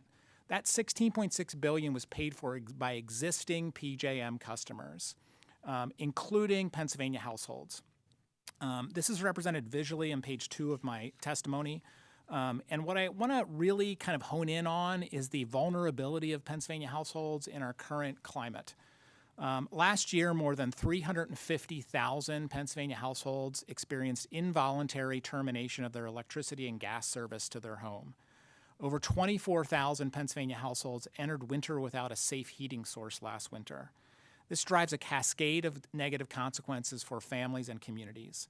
350,000 households is nearly 7% of all Pennsylvania households. 7% of all Pennsylvania households lost electricity or natural gas service to their homes last year, and this is before the price increases that we had as a result of the capacity market, the energy side of the equation, as well as the significant number of electric rate cases that happened last year, are happening this year, and are going to be happening next year. This year is shaping up to be no better. From January to August of 2025, there have been 282,604 utility terminations, with electric utility terminations up nearly 30% over last year. So we need to act, and we need to act clearly and now with a calm voice that says we're prioritizing the human beings and businesses who occupy the Commonwealth of Pennsylvania. Recent analysis by the Natural Resource Defense Council has demonstrated that by 2033, if we're on a business as usual approach, those capacity prices, we will pay $163 billion. And the question is, who are we paying it to? We're paying it to existing generators who are not building more, and 81% of that $163 billion is being paid to existing supply. Data centers aren't paying it right now because there are not very many of them around. They're projected to be around, but by 2033, they're projected to only pay 7% of that cost. 7% of the increased cost of $163 billion. The rest of us in the PJM circle are paying for that. They're paying 12% of the existing cost. 7% is the number paid to new supply. So by 2033, we'll pay new supply 7%. 12% is being paid for by data centers. So 7% of all Pennsylvania households losing their electric service, I would argue, is untenable before the price increases that we have now. Beginning in June of 2025, the electric distribution utilities in the Commonwealth all increased their price to compare. That is the price that residential consumers and small business customers pay if they're not shopping with a competitive electric supplier. These high capacity prices drove a spike in the default service prices across the state, with residential consumers paying between 5% and 40% more, depending on their electric distribution utility. This is on table 2 of my testimony. In PPL service territory, where we sit here in central Pennsylvania, a household who heats with electricity will pay $400 more per year because of the changes in the utility default service prices in June of 2025. $400 more per year on average if you heat with electricity because of the June 1, 2025 price increases. So we do have this stark choice about how we're going to protect Pennsylvania ratepayers. I agree with the proposals that have been put forth by the Office of Consumer Advocate. They're well thought out. They should be made part of this legislation. I also agree completely with Dr. Bowering about the role that PJM has in the capacity market and at PJM. The simple fact of the matter is that we don't have enough supply to serve all of the load that's being asked, and we have an obligation to prioritize the load that exists already. I want to focus on one thing, and then I'll just rely on my written testimony for the remainder of the time we have together. And that one thing is the legislation needs to include a requirement that large loads, and I agree with the chairman of the Public Utility Commission, we shouldn't talk about commercial data centers, we're talking about large loads. It's mostly commercial data centers, but let's talk about large loads. So large loads are causing price increases for consumers. They should pay to help mitigate that price increase. And so the one thing I would offer is that we have a suite of programs. They're called universal service programs, the Customer Assistance Program, the Low-Income Usage Reduction Program. With the exception of the Philadelphia Gas Works and Pittsburgh Water and Sewer Authority, only residential customers pay for those programs in the Commonwealth of Pennsylvania. But we know that data centers, large loads, and other interconnecting large loads are causing massive price increases. We estimate that about $36 million in price increases are a direct result of the June 1, 2025 price to compare increase that is driven by these capacity market prices. That $36 million is the increase in cost to support these programs. So residential ratepayers are paying $36 million more to support economically vulnerable ratepayers. I completely support that. I just think data centers should pay part of that cost.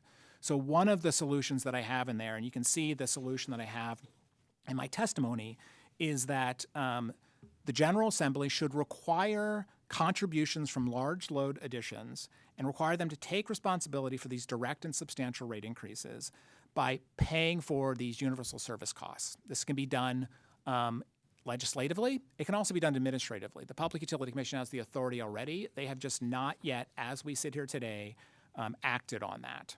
So we think that one change to 1834 would be a requirement, as outlined in my testimony, that all customer classes, including commercial data centers, contribute to the Public Utilities Universal Service programs.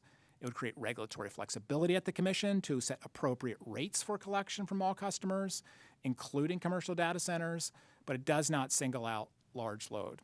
Last thing I'll say, the LIHEAP contributions that are in there are great, but woefully inadequate. These are trillion-dollar companies. They can afford millions of dollars to contribute to LIHEAP. We don't have a federal budget and we don't have a state budget. We don't know when we're getting either of them, but we know on November 1st, LIHEAP is supposed to open and it's not going to. That is going to create a parade of horribles in our Commonwealth. Households that heat with deliverable fuels are going to use plug-in electric space heaters and drive up their electricity bills at extraordinary rates. And this is extraordinarily problematic. My recommendation in testimony is that for every 25 megawatts of data center load, it's got to be at least $1 million contribution to the state LIHEAP fund that's allocated in the legislation. I have lots of other things I would love to say about this. For the sake of time, I'll rely on my written remarks and be happy to respond to any questions that any members of the committee have. Thank you. Thank you so much, Mr. Cicero, for your testimony and your comments. I will ask the committee for just a few minutes extra. We will not take too long on the Q&A, but we appreciate you all being here.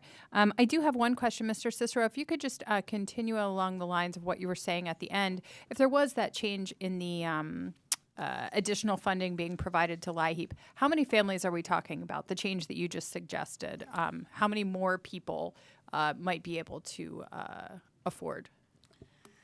Well, if we're talking specifically about LIHEAP, I think even $1 million for every 25 megawatts is really going to be a drop in the bucket. It doesn't actually solve. We get about $200 million from the federal government from LIHEAP every year, and that only addresses a moderate and modest amount of need. So what I think the two things go together in my mind, the change to the Universal Service Program funding to require large loads to pay will help all those customers who are served by regulated public utilities, right? So the regulated electric distribution utilities, they're the ones who are required to have those programs. The LIHEAP funding will help our households that heat with deliverable fuels or that are served by electric utilities that are not regulated by the Public Utility Commission, municipal electrics, cooperatives, et cetera. So I do think these things go hand in hand. But the one thing I'll mention is increasing the base of contributors to the CAP programs will mean that residential ratepayers will see a reduction in their bills. There's nothing about that necessarily that increases the amount of assistance. It just increases who's paying for it. And we think cost causers should pay, and there's a direct line between who's causing these costs and they're just simply not paying right now because of the policy that currently exists at the Public Utility Commission. Thank you for that. Chairman Causer. Thank you very much, and I want to thank our testifiers for their testimony today. I guess my question is for the Office of Consumer Advocate. In my time in the legislature, I always saw the Office of Consumer Advocate as a nonpartisan office that didn't really get involved with advocating for bills. You strongly have supported this particular bill, which there's provisions in the bill that really are unworkable and unaffordable. The mandatory provisions dealing with where energy has to come from are just one example of that. Is even to the point of talking about environmental consequences of our natural resources. In my mind, it seems like the consumer advocate should be most concerned about whether we keep the lights on and what people are paying for their energy, which is what all of us are hearing back home in our districts. People are very concerned when they get that bill in the mail, how they're going to pay it. Is my idea of what the consumer advocate is supposed to be advocating for different than what yours is? No, I think you're absolutely correct. And as I have told anyone that I've spoken to in the legislature, the OCA is a completely nonpartisan organization. I'm completely nonpartisan, and If it comes from the right or the left, if it's good for ratepayers, then I'm on your side. And if it's bad for ratepayers, then I'm not on your side. There are some things in this bill that we have chosen not to address in testimony. When I say I support HB 1834 as a whole, with the amendments that we've presented, certainly the renewable component, I do agree with Chairman DeFrank and also Mr. Tubbs as to that's likely unworkable or could create issues. As far as the environmental aspect of anything we've talked about, as a state agency, I do believe we have an obligation, as the Supreme Court of Pennsylvania has said, to observe the Environmental Rights Amendment of the Pennsylvania Constitution. And that's why we included that part. It is something that we routinely look at in transmission line cases, whether it's going to be potential environmental destruction. So, no. Am I being partisan in any way? Absolutely not.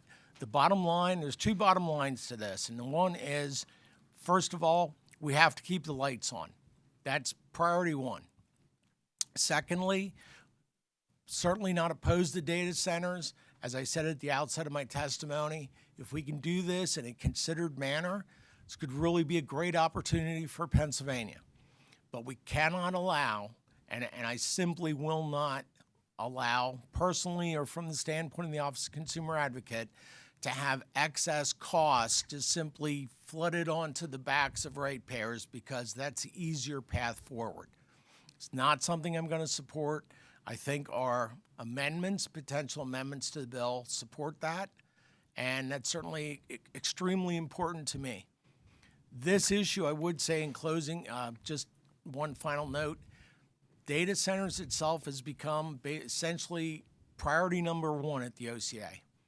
We've created our own internal task force on large loads. We have been spending an enormous amount of time on this, and will continue to spend that amount of time. And to the extent that the committee or any members of the committee wishes to discuss this issue in more detail, I would be happy to do that. I guess to follow up on my comment, I think it's important for the consumer advocate to remain nonpartisan and advocate for the consumers. And part of your testimony is what made me think about that. And an additional thought is our previous consumer advocate, I think, advocated for the governor's lightning plan, for example. And that looked partisan to me also. So I guess a caution for me is, I think if the Office of Consumer Advocate is going to stay relevant in these discussions, they need to remain nonpartisan and advocate for the consumers, which, with what we're hearing today down the road, I would think that the consumer advocate should be shouting from the rooftop about the cost that people are going to have to incur. And I think we've included that in our testimony. And Representative Causer, I completely agree with you. The OCA needs to remain nonpartisan. We also need to remain independent, and I'm fiercely protective of that. Thank you, Madam Chair. Thank you, Chairman. Thank you, Mr. Lawrence. We have one question from a member that is online, Representative Steele. Thank you, Chair. Well, this is certainly a big topic and just incredibly important. And so I want to thank the maker of the bill and the chair and the staff of the committee for your work on this. It's, in my opinion, it's absolutely vital that we get a framework in place fast. So I would hope that we all agree that we must be prioritizing Pennsylvania's residents, ensuring that they do not bear the cost of this data center build out. I'll speak directly on behalf of my constituents. Many of the people that I represent cannot afford, they just can't, a sizable increase in their utility bills. So I very much appreciate and agree with the parameters in this bill that would protect people from shouldering that cost. A separate topic, I would be remiss if I were not to point out a couple of things. Number one, we are hearing two salient points being made by testifiers across multiple hearings in this committee. And those points are that, one, we need to build more generation, and two, that we need diversity in generation. And so we absolutely have got to find a path to building utility scale solar in Pennsylvania, which is the fastest and it's also the cheapest form of generation that is out there today. It's also predictable and stable when paired with the battery and storage technology that's available today. So I've got a bill outside the scope of this hearing, which is HB 502, which is an energy agnostic generation bill that would definitely expedite the build out of utility scale solar in Pennsylvania. As of now, Pennsylvania ranks 49th in the country for solar. That's an unacceptable position to find ourselves in. We cannot be talking about data centers without also talking about utility scale solar in Pennsylvania. So additionally, while there's so much talk about adding generation, I think that we also need to be looking at ways to free up space on our existing grid. And there's so much money, abundant money in this data center space. Perhaps data centers, this is just kind of spitballing, but perhaps data centers need to pay for heat pumps or rooftop solar arrays on ratepayers' homes in regions where they're planning to build data centers. This would free up space on the grid. It would promote clean energy, and importantly, would free people from a burdensome utility bill. So, I mean, I think anything that we can do to take a bill off the plates of Pennsylvanians is a path that we should absolutely be pursuing. So I think that we need to be very clear and concise when we are articulating the pain that will be inflicted upon the people that we represent if we do not take action. So here's my ask of the testifiers, of a testifier, because I know it's late in the day, and this has been a fabulous hearing. Let me say, Chair, my favorite one ever. I loved it, every minute of it.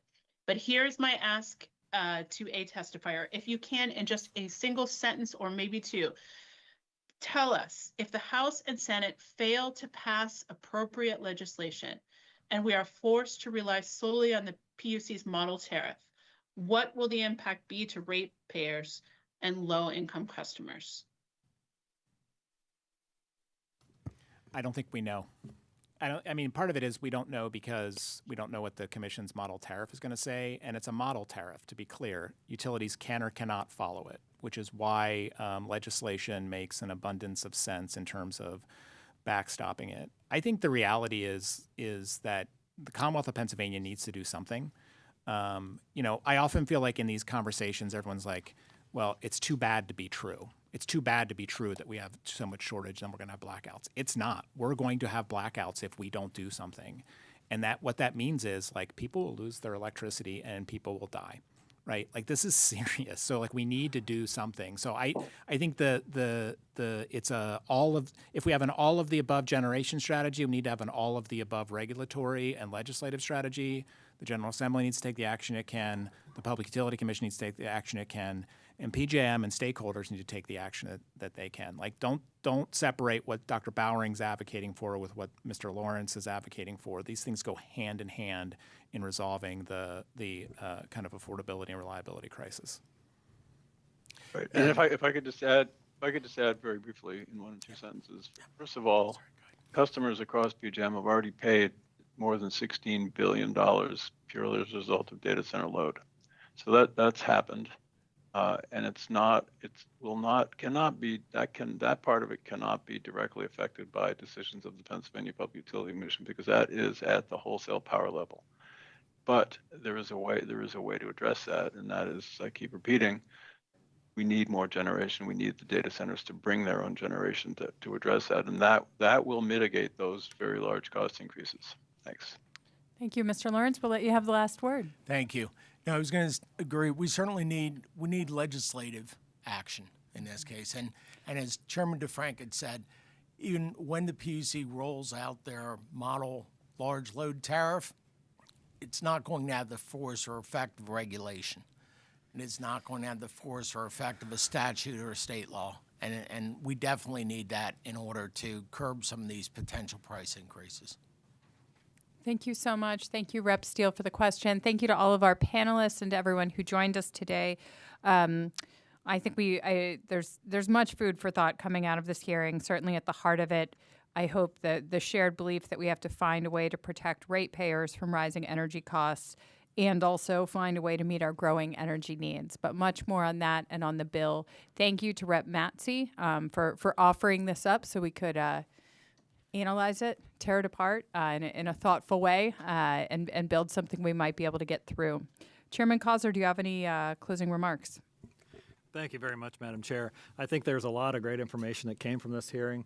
I think that first and foremost, we need to be focused on keeping the lights on and keeping the cost under control, because that's what is important to Pennsylvanians. So I appreciate all the testifiers that were here today, and I think it is valuable information. Thank you. Thank you so much, Chairman. With that, it's 1:16, and this meeting is adjourned. Thank you.